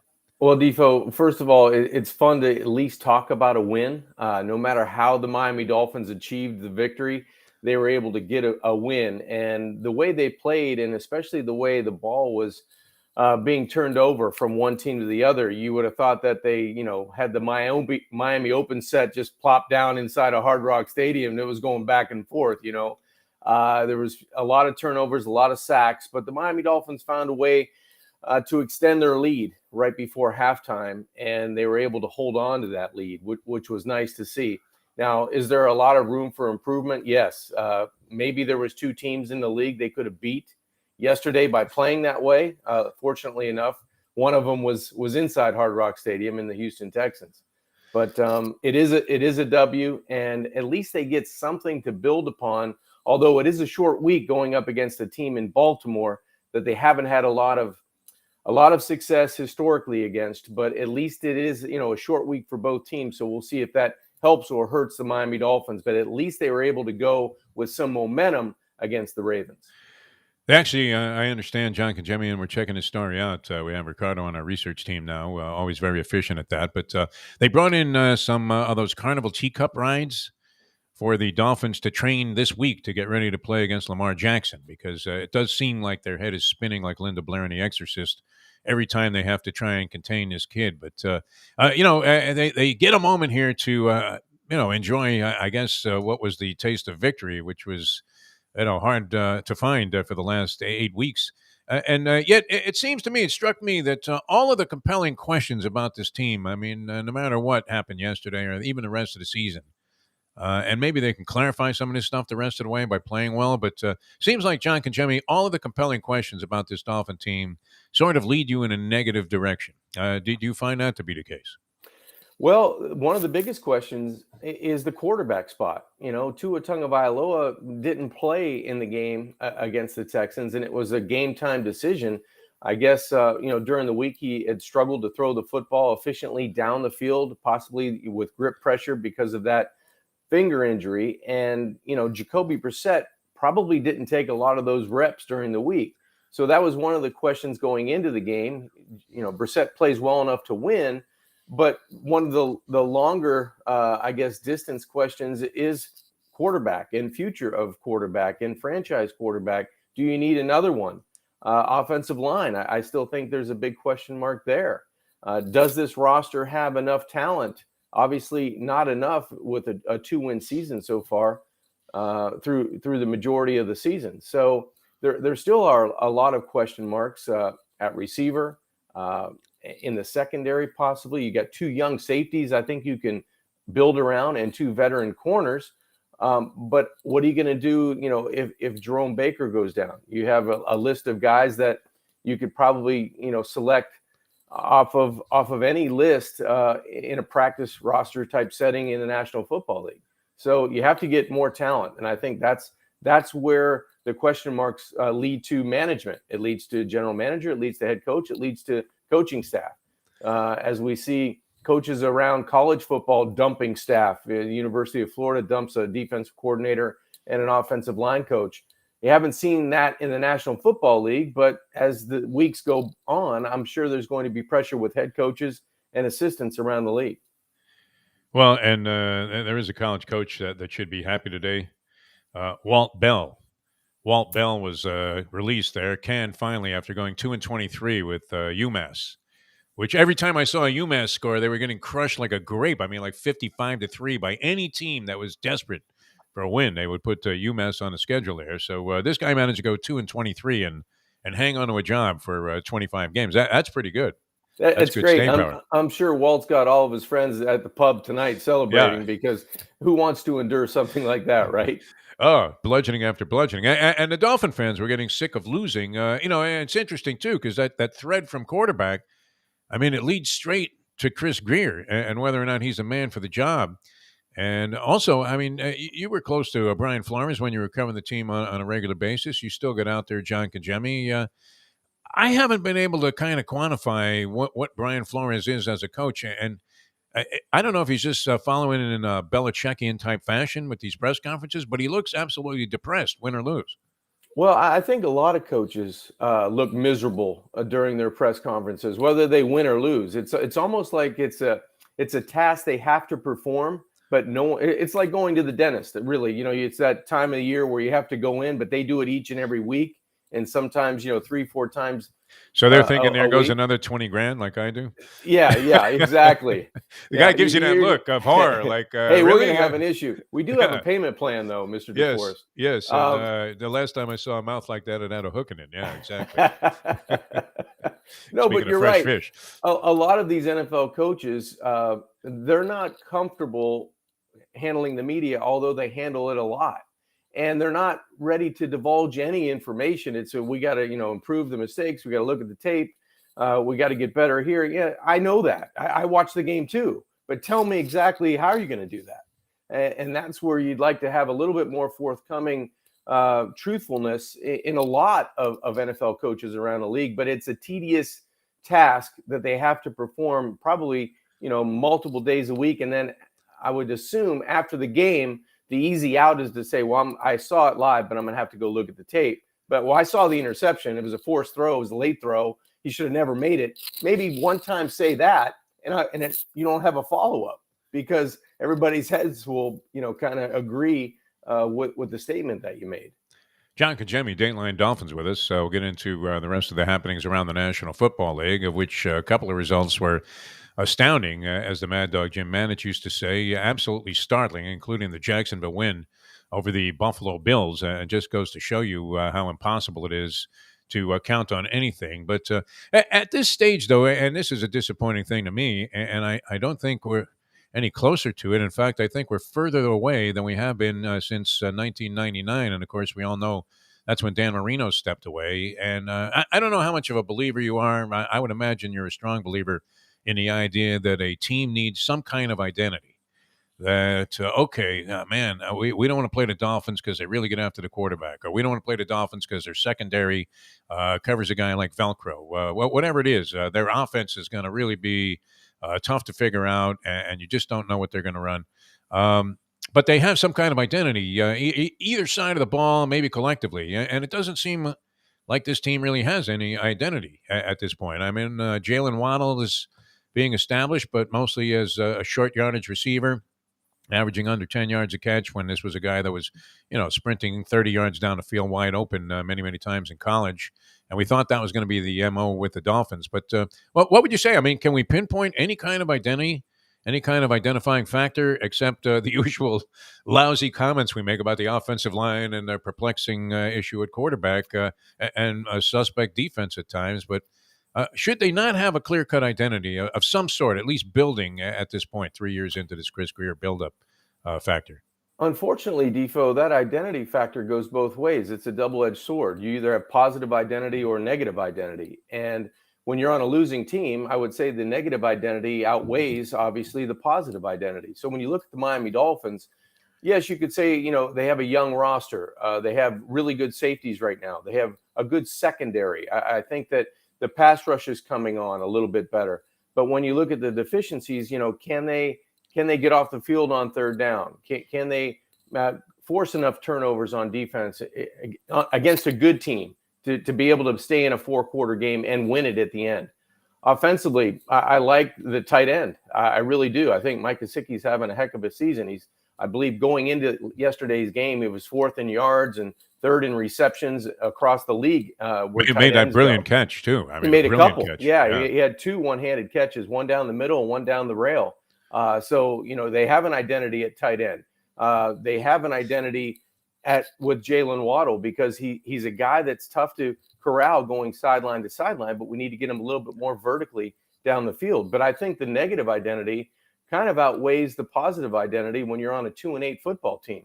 You can't run the football. That's a bad identity. You have to wear a mask because you don't really know, when that's going to break through. You can't average 1 point something a game or 2 point something a game and feel like you can beat your chest about your offensive line or your running game. So it puts more pressure on the other aspects of what you're trying to do offensively to move the football. So I would say you have an identity, whether it's good or bad. And right now, the bad's outweighing the good, obviously, because the record reflects that. I'm not sure it's favorable, too, that you have to have your tight end making any number of circus catches just to haul in a pass. It says something about the way that your offense is moving and whether or not it has any symmetry to it at all. But a couple of great catches there. Gesicki, a lot of people thought he was a bust when the Dolphins took him. Second-round pick, and he really started to come on last year, make some tough catches. I don't know that he's Kelsey yet, but very formidable weapon possibly for the Dolphins. So he'll probably excel for somebody else in the next couple of seasons. John Congemi, the problem. That's the problem, Defo. Yeah. You got to keep guys like this on that roster because you can't continue to let guys go to other places and flourish even more, like a Jerome Baker or a Mike Gesicki. Those are two guys on this football team. Emmanuel Ogbah, you could throw him into the mix. There's only a handful of guys that are going to be looking at new contracts. You got to sign somebody. So you have to keep some of those pieces around to build upon this team. It also seems like over the years, this is probably true of a lot of organizations where there's acrimony in negotiations, but it always seems like the Dolphins are, like tabling guys and trying to put them on ice forever when it comes to contract offers and negotiations. They rarely approach somebody and say, oh, here you go, man. We know that you've outperformed your rookie contract and will continue to do so, we believe, forever. So here's a bag full of money and take it right now. I mean, they did that with Xavier Howard, and that didn't even work out, and then it got ugly. So seems like they're always in protracted, ugly contract negotiations and never really take the lead and start rewarding these guys right away so that they end up happy. John Congemi, I tell you what, if you want to talk about reward with no risk whatsoever, that's Jimmy Johnson's Big Chill, mile marker 104. Your brother, dynamite job there with all the food that they have coming out of the kitchen. Amanda really runs a tight shop. Service is great, and yet at the same time, you're getting terrific service, but it's not pressured. It's such a relaxed atmosphere. Very, very unique place, Jimmy Johnson's Big Chill. You know, it's funny, Defo. I was at the game yesterday. I had multiple people come up, say, I met your brother Dominic. Actually, Dave Hyde was one of them. Oh, yeah? Had the Fisherman's Pizza. It was off the charts. You know, the place was spectacular on the Bayside, you know, down there in Key Largo. And Amanda and Larry and my brother Dominic, they do such a fine job of making people feel at home. And once you're there, as you well know, you kind of feel at home, and you kind of get. I wish that was my home. I really yes, did. I do too. You get that relaxed feeling because it's such a beautiful property, and you've got the pool, you've got the tiki bar, you have the sports bar that's been newly renovated. You have a sit-down dinner aspect to the Big Chill, and then you can go out and just kind of kick your flip-flops off and look at the bay and the sunset, and it's a beautiful atmosphere. So not only the sights, but the atmosphere, second to none. So heading down to Key West or Isla Morada, wherever you're going in the Keys, you got to go by the Big Chill, Jimmy Johnson's Big Chill. And it's just a first-class organization that's running the place, and the food's spectacular. Really great, man. You mentioned that Italian fisherman. I can't begin to describe it. Have to get the Gambling Gourmet, Mike Mayo, down there. I don't know that he would even have to rate this pizza. It would automatically be slapped with like 5 stars or whatever his highest rating was, because I had never seen anything quite like it. And just absolutely fantastic, delicious every bite. And even the next couple of days, we were staying there and had great accommodations, including a refrigerator that I wanted to steal. And it was just great. I mean, everything that we had there. And what a good time. The sports bar also remodeled, and a great place to take in all of the games. And you know that Jimmy's not going to have it set up. And, of course, Dominic, John's brother, is not going to have it set up. So, you got CNN on one of the screens there. And, people are, screaming for the Buffalo Bills game because they're losing. So perfect place, perfect atmosphere for all of your sporting interests on Saturdays and Sundays and during a week. And anytime, it's worth the drive to Jimmy Johnson's Big Chill. And if you're passing through the Keys, it's a must-stop place, mile marker 104 on the Overseas Highway. All right, more with John Congemi. We'll expand our conversation to include the look around the National Football League. College football, again, red hot over the weekend with a couple of upsets, too. Wake Forest finally incurred its first loss, a wild shootout. The underplayers were in body bags, by halftime of that ball game, being carried out of the casinos, John Congemi. And now with sports betting here in South Florida, that impacted a lot of people. But most jumped on the over in that game, and I think they scored, 113 points combined, like the two teams. So, easily eclipsing the number. A lot of things happening on the college slate, including many firings, as you touched on, John Congemi. University of Florida getting upset by South Carolina. And always blame it on the dead guy, right? You point the finger right at the assistant coaches. Is that a sign that the head coach is in trouble? What do you think? Yes, definitely. Anytime, multiple flu outbreaks and uninspired play come into play, yes, I think, the head coach is definitely in the crosshairs now. Who's the big bull gator, man, that actually makes these decisions? We know it has nothing to do with the university itself. There's got to be some guy named Elmo with a construction company that somehow, through a series of clandestine meetings with the governor, ended up with the highway contract for the resurfacing of the turnpike all the way to Ocala from South Florida. And, that guy, is he making the call on Florida Gator personnel decisions? Absolutely. It's got to be 80-90%. His nickname has to be Hoss. And, they call him chief or sheriff. Chief, exactly. Maybe it is the town sheriff up there in Gainesville that's making a call. All right. Well, we'll come back. We'll discuss all of that with John Congemi here on the Defo Show. Ricardo is OOP, as they say in dog racing right now, out of picture, but very much behind the controls. In for Mike Lubitz, and we'll be back with more here on the Ion Channel and IonChannel.com in a moment. Now that. Well, it's 8:24. Destination Sport Miami is here to revolutionize the sports landscape in South Florida. The largest indoor multifaceted sports complex in North America is on the way, with distinguished leaders of its various sports programs and unparalleled access to the finest indoor training fields and facilities, Destination Sport Miami will set South Florida apart as the destination of choice for elite athletic training and development and for its dedication to youth programs and sports on all levels.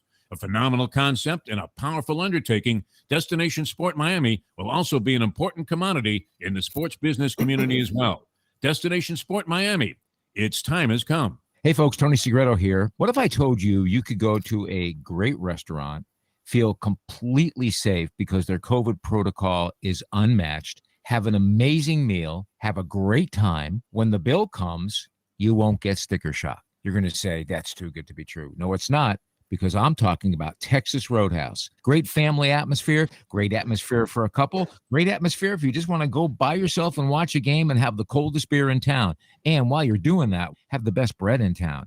All at Texas Roadhouse. Everything you get there is fresh every day and made sure it's served at your table, hot and ready to go. And the best part is you don't get sticker shock because the prices are amazing. Texas Roadhouse. Recently, we realized it's not just hurricane season that can hurt us. Any time of year, things can happen to your home or business. And the insurance company can be your friend, but they also can be your enemy. Horizon Public Adjusters, Justina Testa, are here for you to help this process go so much easier. Before you call the insurance company, call Horizon Public Adjusters and Justina Testa at 954-809-8752. Would you go into court without an attorney? So why would you go up against an insurance company without Horizon Public Adjusters and Justina Testa? 7 to 10 times more money recovered with a public adjuster than if you went on your own. If there's no recovery, there's no fee. Give them a call at 954-809-8752. Why go up against insurance companies alone? You can have Horizon Public Adjusters and Justina Testa on your side. Play the ponies in style at Champions, the outstanding simulcasting room at beautiful Hialeah Park.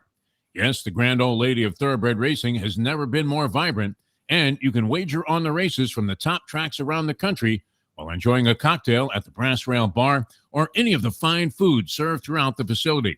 If poker is your game, you're covered in style. And you can play all your favorite Vegas-style games, including blackjack, craps, and roulette in Hialeah Park's sizzling hot casino.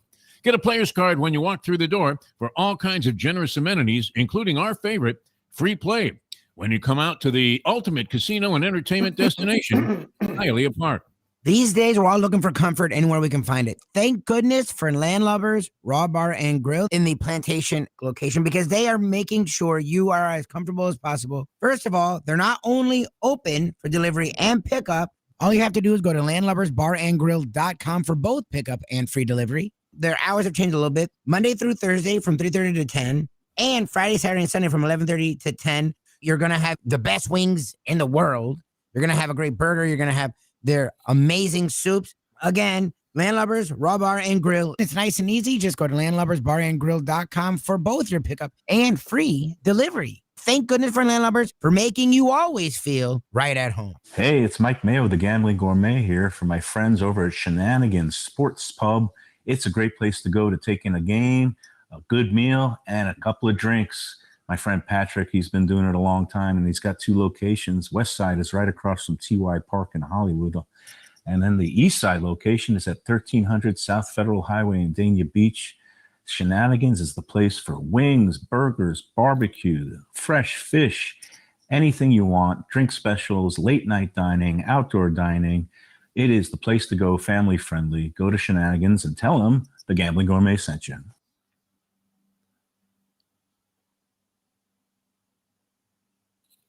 Your little toss. Your little toss.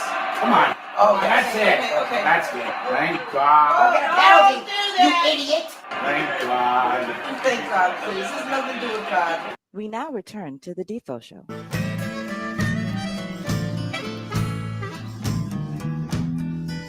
All right, welcome back to the show. A special hello to John Congemi, who's with us for Dateline Dolphins here. We're going to expand our conversation, cover a little bit more things around the NFL, as the Dolphins finally snapped a 7-game losing streak at the expense of the vaunted Houston Texans, who also were on a 7-game losing skid. They did have Teddy Bridgewater. Well, no, not Teddy Bridgewater, rather Tyrod Taylor chucking a rock for him. Bridgewater, of course, orchestrated that big upset of the Dallas Cowboys, which was one of the interesting things on the slate. But the Miami Dolphins now play on Thursday night. And tickets for that game going for like a hefty, like $70 plus. It's not one of those things. I thought I would go on a StubHub and find some tickets for like $5 and maybe venture out, catch a night game at Hard Rock Stadium. But still holding their value there, those tickets, even though a lot of fans came, as the cliche goes, disguised as empty seats there yesterday. John, you were at the game, huh? What was the atmosphere like? Well, I think the people inside Hard Rock Stadium had a blast. You know, they got to see a home victory that hasn't happened in a long time, and you're able to feel good about being a Miami Dolphin fan. But you're right, Defo, there were a lot of empty seats, and hopefully the fans will come out on Thursday night and watch the Baltimore Ravens in a quality team in the AFC, and a dynamic quarterback in Lamar Jackson, and you're crossing your fingers that the Dolphins on a short week can come back and correct some of those turnovers and mistakes and be able to play a 60-minute football game against a very good team.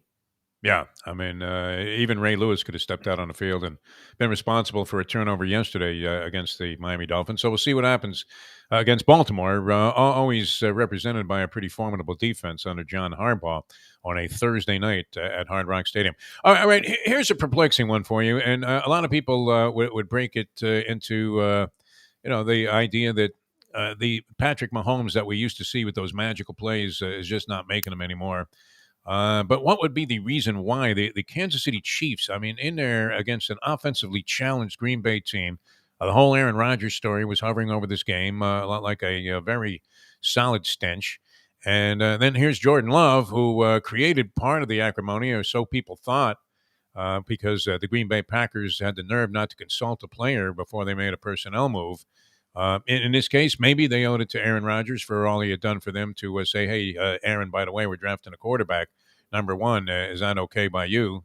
And if it isn't, they go ahead and do it anyway. But nonetheless, I mean, this was a nice little audition for Jordan Love to show that he could be a factor if indeed Aaron Rodgers is playing his last year in Green Bay. And yet, I mean, the Chiefs were unable to really do much. I mean, they had 13 points in the first half. They had 13 points at the end of the game. I'm looking at their roster. I mean, they even have like Josh Gordon as a throw-in at wide receiver. Well, we know that Tyreek Hill is one of the most dynamic offensive players in the league.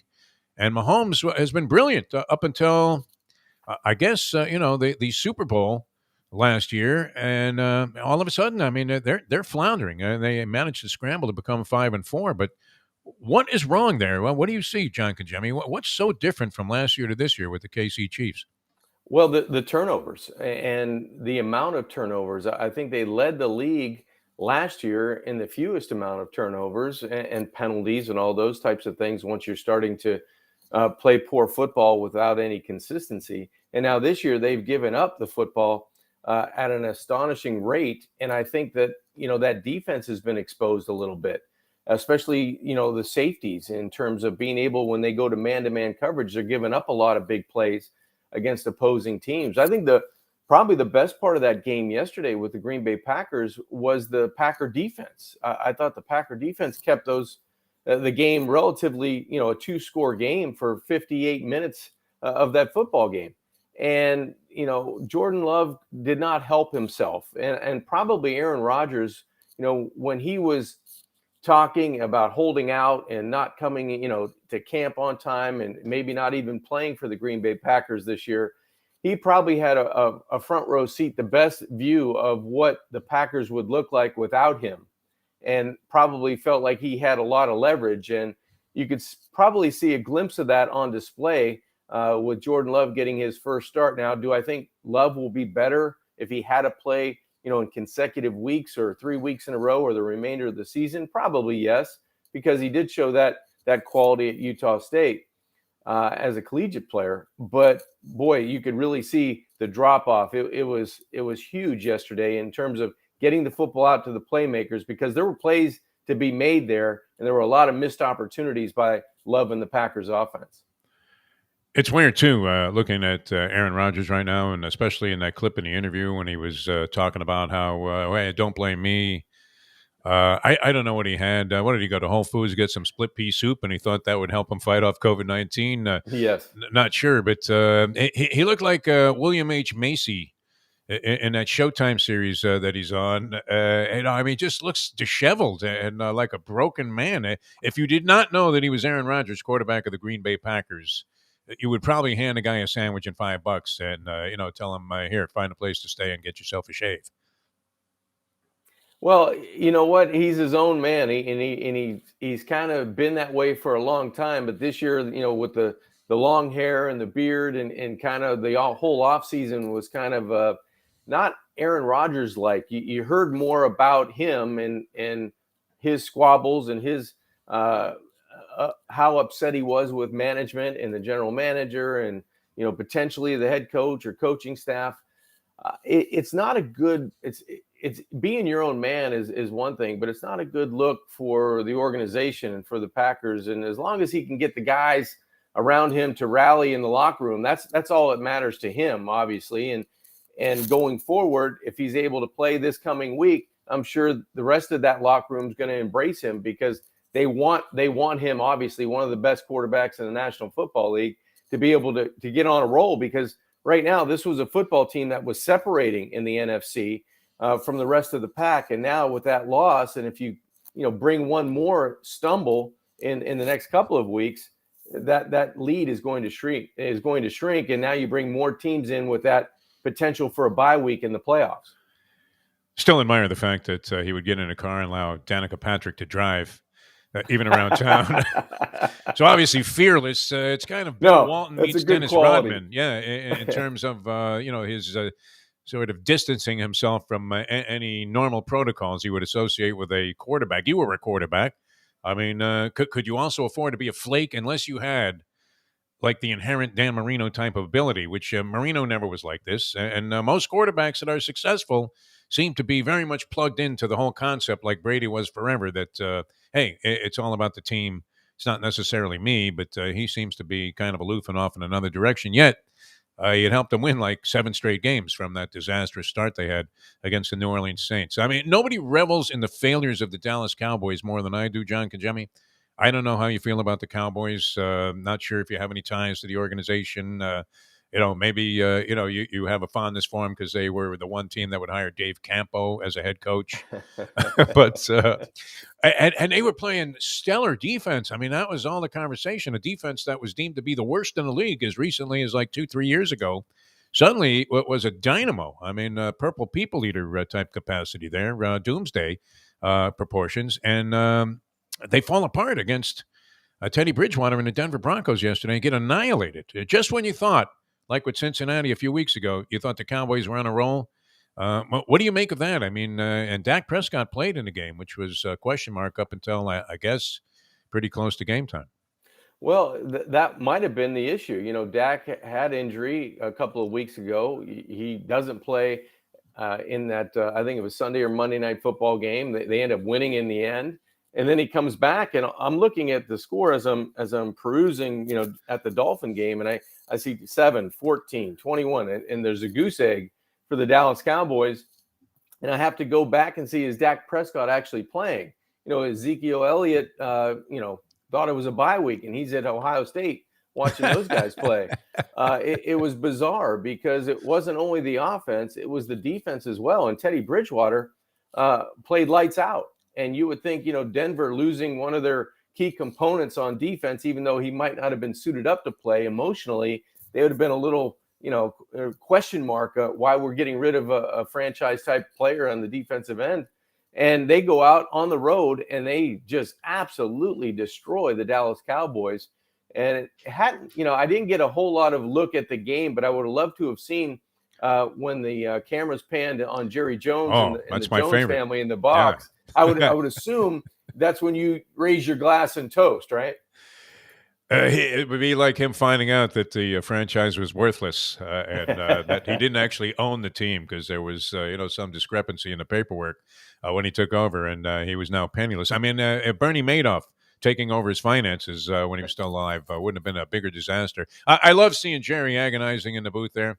I mean, it's always great when they catch him throwing up into an airline vomit bag as another interception is executed against the Dallas Cowboys. But it was a surprise yesterday. Not as big of a surprise, though, as the Buffalo Bills, who most people think are going to the Super Bowl and going to represent the AFC. But no, I mean, at a modest 5-3, I know it's a winning record, and this is the NFL, and there's a ton of parity in there. But 5-3 is not demonstrative of any kind of demonstration of superiority. So, and they lose to the Jaguars outright. Yes. In spite of, I mean, when you were a quarterback, if your kicker went out there and missed 3 in a row like this guy did for Jacksonville, I mean, would you not have had him strangled on the sideline somewhere? And he ended up making the game-winning kick, ironically. But 9-6 Jacksonville-Buffalo, that had to be the shocker of all shockers. Absolutely. And you're right. You know, it's frustrating for a football team, number one, not being able to punch it in or not being able to finish a drive. But when you get in a scoring position and then you miss 1 and then you miss 2 and then it gets contagious and you miss 3, yes, that thought enters your mind that, you know, we need to find somebody else to kick, or we need to be able to go for it on 4th down, because we can't rely on our special teams and our kicker. But at the end, he came back, makes a big kick. Jacksonville celebrates at home. And for the second week in a row, the Buffalo offense did not look healthy. It didn't look like there was timing. It didn't look like there was any synergy in what they wanted to try to do offensively. And it was frustrating to see, I'm sure, if you're Brian Daboll calling the plays for the Buffalo Bills. And it was frustrating for Josh Allen because he was hit a number of times. You know, it was one of those things where they just looked disjointed on offense. And as you mentioned, the record now with 3 losses, I still think they're going to be able to catch their breath and be able, you know, to start getting that offense back to where it needs to be on the back end of the season.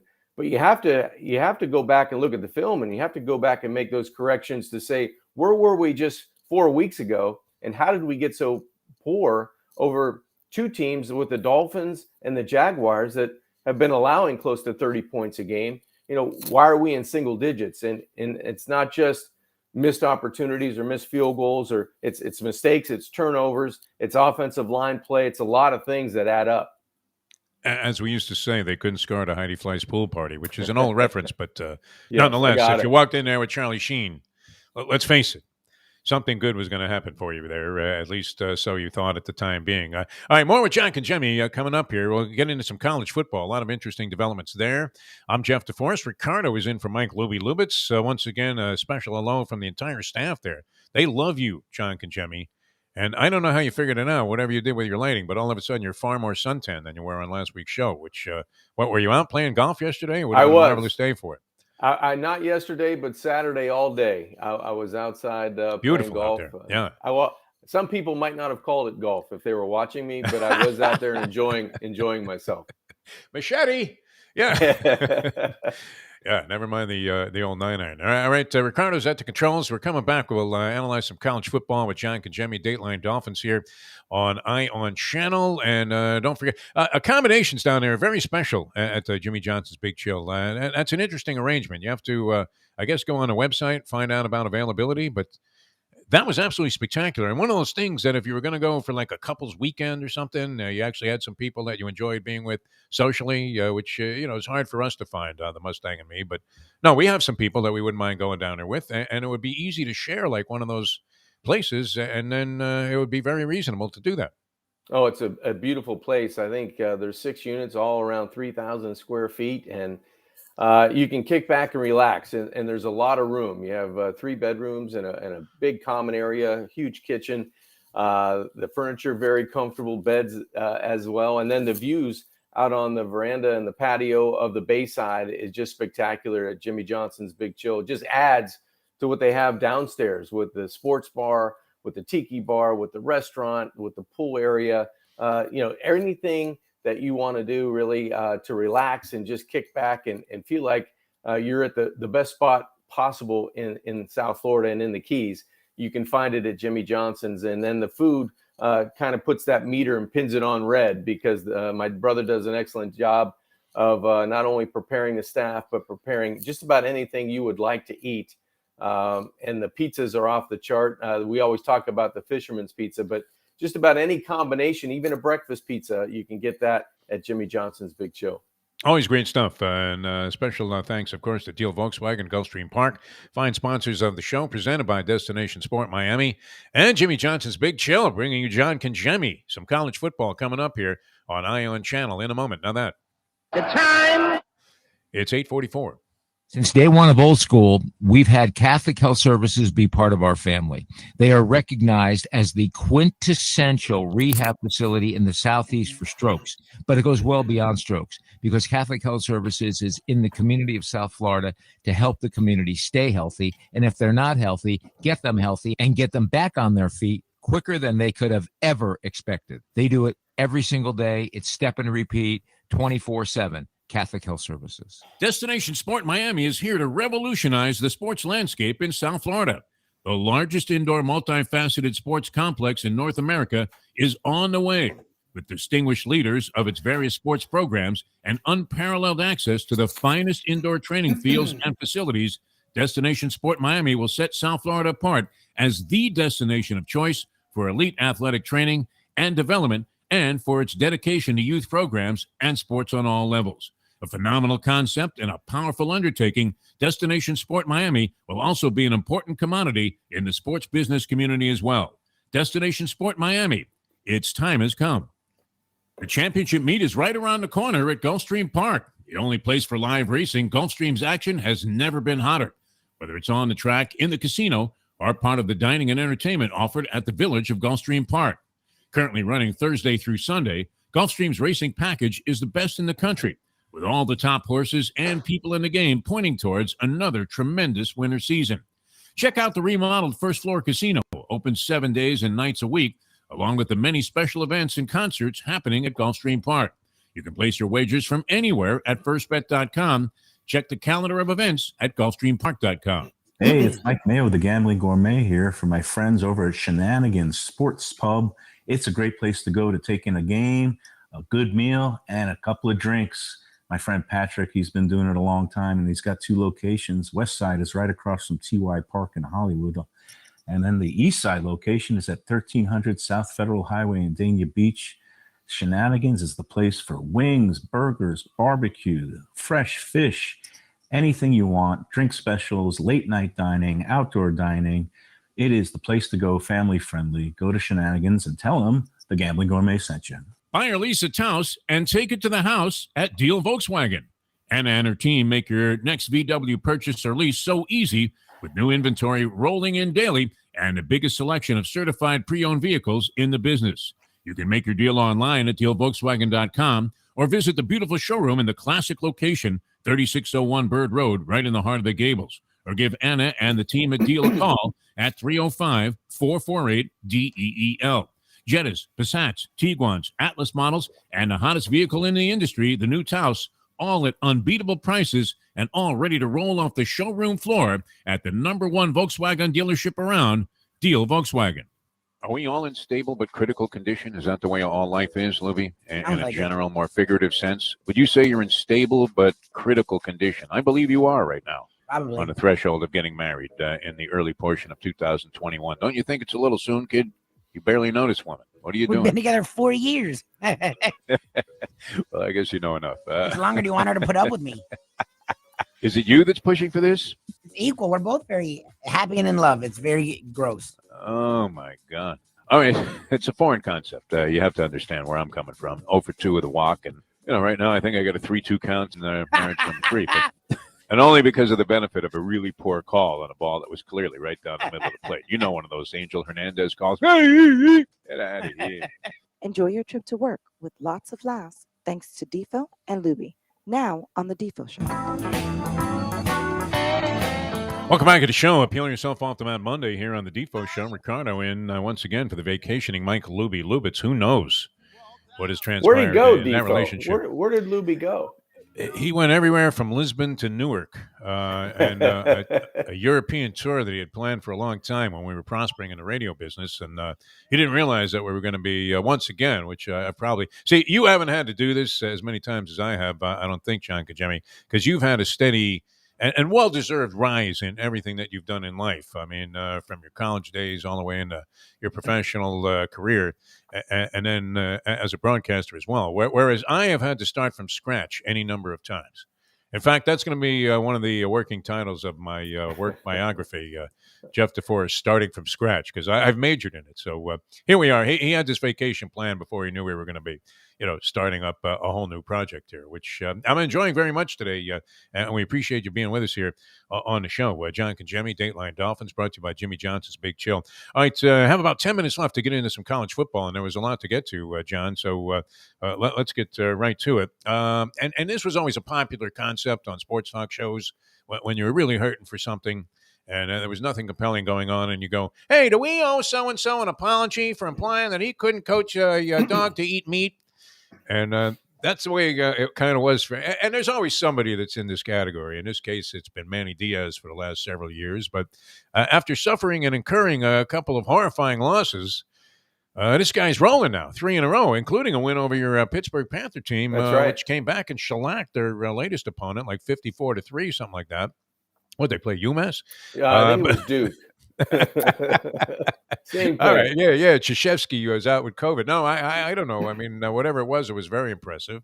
So that makes UM's victory on the road there even more significant. And then a battle against a Georgia Tech team that where do they get these quarterbacks for Georgia Tech? Do they ever throw the football in practice? Because this guy looked like he made Josh Heupel look like Marino in terms of arm strength. It was a win nonetheless, and now 3 in a row. Does that get Manny Diaz off the so-called, electric chair? It might. It very well might, because I think they're going to continue to win. This is a team now that believes in a young quarterback in Van Dyke, and they're scoring some points on offense. But you always feel like when you play a team like Georgia Tech, or maybe it's Virginia one year, or maybe it's North Carolina State in a down year, that always trips up somewhere down the stretch. And I think they may have just, got across that hurdle with Georgia Tech. I was mentioning to you, I was at Grand Oaks on Saturday playing golf all day in a tournament. And I was with a former player in my group, and he was going, "Oh, we're going to lose it. This is the game. This is the game. We got to find a way. We're still alive." And I think the quarterback made a bigger difference than, I think he or any of the Hurricane fans might have thought a month ago. Because it was the quarterback play, the right arm, that be able to stretch the football field a little bit vertically that allowed that to happen over the last couple of weeks. And it was a kind of a fluke break where the Georgia Tech quarterback has his knee on the ground. It wasn't called immediately, completes a 40-yarder down the field that's going to put the Yellow Jackets in scoring position, and it gets called back that his knee had touched and he was down. So it negates that huge play at the end of the game. I think Manny's a big fan of instant replay after watching that one, Yes. no matter how many times he may have been burned by it in the past. UMFSU was always a big deal for me. I always enjoyed covering those games. Both teams were at the apex, at the very pinnacle of success in college football. They were always ranked in the top 5. Usually, as the great Sonny Hirsch used to say often, this is a game with national championship implications. And it always was. Now, it isn't that anymore. The Hurricanes are, sitting there like 5-3, something like that. And the Seminoles are 3-6, I think, coming into this ball game. But in these kind of rivalries, you were involved in a lot of them. What was the big rivalry with Pitt? It wasn't Syracuse. Penn State. Penn State, yeah. The game always has some kind of significance, especially to the players involved. I know it doesn't have the same stimulation point, UMFSU, as maybe it used to, and the same significance. But what do you make of this? How important is this in the overall scheme of things? Well, I think it's very important to the players because they have a legacy to try to uphold, on both sides. Both of these teams, as you mentioned, Defo, at one point, for a long stretch, whoever won that game was in the driver's seat to, at least play for the national title or be mentioned in that conversation amongst 2 or 3 teams. The list was very short. And now you're just trying to play for relevancy in your ACC, Coastal, or Atlantic division. You're trying to, you're trying to win a rivalry game that's still important to the players and still important to the fan base and still important to the alumni. there's going to be a lot of eyeballs that have wore those colors watching that game and on the sidelines, and being able to be able to talk about that for 365 to somebody that's wearing a different colored jersey. So I think that it is going to be an important game. I think the players will treat it that way. The coaches definitely will treat it that way. And the fan base, they'll get fired up for it. Now, I don't know if it's going to be nationally the way it used to be, obviously, because the game doesn't have that importance. But when you drill down, the importance is still there. The guys that are playing the game, that have a direct effect on the outcome of the score. And that's really the most important thing. It's primetime ABC television. They would send the A-team in here to do the announcing, and the entire country would be riveted to basically what may have been an obscure southeastern football regional game, but tremendous significance. And hopefully we'll see those days. Hopefully someday we'll see those days again, but it should be a great ball game nonetheless, just because of the spirit with which it's played by the guys on the field. All right, the Florida Gators, just wrapping up things from around the state here, and then we want to touch on a couple of other things here with John Congemi in the 5 minutes or so we have left. But Florida Gators, they lose to South Carolina. I thought Dan Mullen had done a pretty good job there. I thought last year's team, you could put them in the category of overachievers, if that is not cliche to say, but I thought they acquitted themselves very well last year and seemed to be going in the right direction at times this year. And yet they lose to South Carolina. Now I think we're on a losing streak. And here they are firing coaches in midweek, assistant coaches. Where do you see the Florida Gator program right now? And what do they need to do to kind of get it going in the right direction? Well, in the immediate, they're in trouble. They're panicking, really. If you think about it, about a month ago, 5 weeks ago, and they play Alabama, and they've got a chance to beat Alabama at home. They fight their way all the way back. Alabama gets a big lead, then they come back, and it's a 2-point conversion. Whether they're going to be able to win the football game, and then they get dismantled by Georgia. Now, Georgia, to their credit, is dismantling everybody that they're playing so far, lining up on their schedule, which is no surprise, I would think. But it's the way that Florida has been losing. After the Alabama game, you felt like, wow, we've got a quarterback that is playing at a high level. We've got a defense that you can count on. We've got an offense that can score points. And now you continue down that line and you lose to Georgia. You go on the road to a really average South Carolina team that has a new quarterback of their own, and they just run you out of the building. And it looked like a disinterested Florida team. So I think that's what gets coaches in trouble. That's what gets assistant coaches. As we've seen, the defensive coordinator's fired, the offensive line coach was fired. So you have issues, you have problems. And now Dan Mullen. All the things that you might not have liked about Dan Mullen in the past, they're coming up and being talked about, whereas 5 weeks ago, they were talking about Dan Mullen in a completely different light. They even stomped on the grave of Charlie Pell. I mean, they were very upset about what happened there in Did they South leave Carolina. $20 though? Did they throw down some cash? Hey, he had his own grant. I mean, he has a right. grant named after him, which he was generously giving to most of the Gator recruits that were coming into the program when they were monstrous, much like UM and Florida State was. All right, Georgia, even money. I'm looking at the odds here to win the national championship, John Congemi. I don't know why you would figure that would be of any interest to me, but even money on Georgia. Is Georgia an even money? Are they coming out of the Baffert barn there and deserving of even money? It seems like it. Like you said, they're annihilating everybody. Alabama, I think, generously accorded 3-1. That seems kind of low. If you think that Georgia's even money, you're figuring they're going to beat Alabama if they meet. And then there's Ohio State at 4-1 and a big drop-off after that to Oklahoma at 14-1. How much of a cinch do you see Georgia being to win the national championship this year, if at all? It's got to be right up there. I mean, I would think it's a little bit better than 70% right now, because no one's playing the football on the defensive side like Georgia.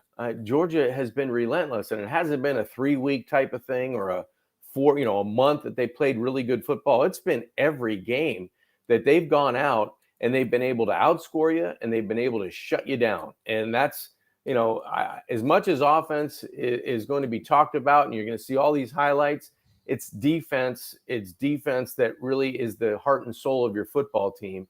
And if you can win with defense and you have a couple quarterbacks on that side of the football that can play at any point and come in and put up some numbers, you're going to get great field position as long as you don't turn it over. And even if you do, the defense could bail you out. That's a great feeling to have on the offensive side of the football. So the Georgia Bulldogs right now are the clear-cut favorite, in my opinion, to win the national championship. Alabama is searching. They were lucky to beat LSU by 6 points, I think it was last week. You've got a team in Michigan State that was on the rise, and they get slapped down by Purdue on the road. Ohio State looks like they're finding their footing.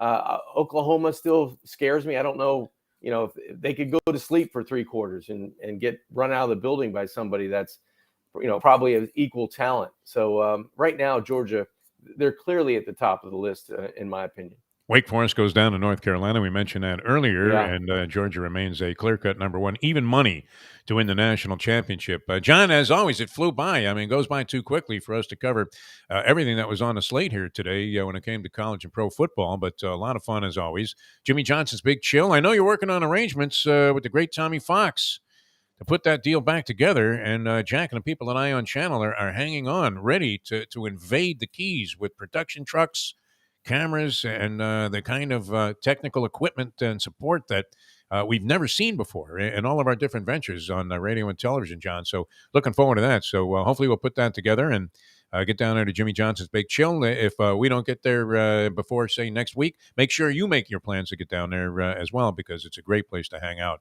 at mile marker 104. John, always a pleasure, my friend. Hit him straight next time. Was Danny on your team, Marino, by the way? He was not. I probably needed Dan on my team to substitute for me because I was bad. So I'm looking forward to next week and talking with you, and hopefully the Dolphins can string 2 in a row together. It'll be a tough chore, though, on Thursday night. We'll know early in the week. Won't have to wait for the official election results. We'll know right away if the team is going to pull a stinker or capitalize and build off this thriller in Manila that they had over the Houston Texans, the other team that would be categorized as maybe the worst in professional football. All right, John, thanks, my friend. Always a pleasure. Thanks, thanks from the people on Ion Channel. They love you. All right, for Ricardo, I'm Jeff Deforrest. We're in overtime here, so we have to run, although we can kind of do our own thing, which is great. Catch us on Ion Channel tomorrow. We'll get underway at 7 o'clock in the morning. We'll have the agent of the stars, Brett Tester, and, of course, Harvey Fialkoff among our guests, unbridled sports fan and a longtime sports writer here in town at the South Florida Sun-Sentinel. Our thanks again to all of our fine sponsors, of course, Destination Sport Miami, Hialeah Park, beautiful place, Gulfstream Park, Deal Volkswagen, and Jimmy Johnson's Big Chill, among many others. And we will see you tomorrow at 7 as we leave you now that. The time. It's 9:02. It's the Gambling Gourmet for Cafe Seville in Fort Lauderdale. It's one of my favorite places. It is old school joint that's serving Spanish and classic continental cuisine in a cozy, friendly setting. It's at 2768 East Oakland Park Boulevard. They're open every day except Sunday for dinner, starting at 5 p.m. You go in there, you see Joey and his better half, Sally. They are giving the greatest in service. And the food, oh my gosh, it's paella, shrimp with garlic sauce, stuffed veal chop. They serve this great, fantastic, warm sourdough bread.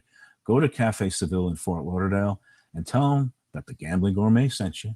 Hey, folks, Tony Segreto here. What if I told you you could go to a great restaurant, feel completely safe because their COVID protocol is unmatched, have an amazing meal, have a great time. When the bill comes, you won't get sticker shock. You're going to say, that's too good to be true. No, it's not. Because I'm talking about Texas Roadhouse. Great family atmosphere, great atmosphere for a couple, great atmosphere if you just want to go by yourself and watch a game and have the coldest beer in town. And while you're doing that, have the best bread in town.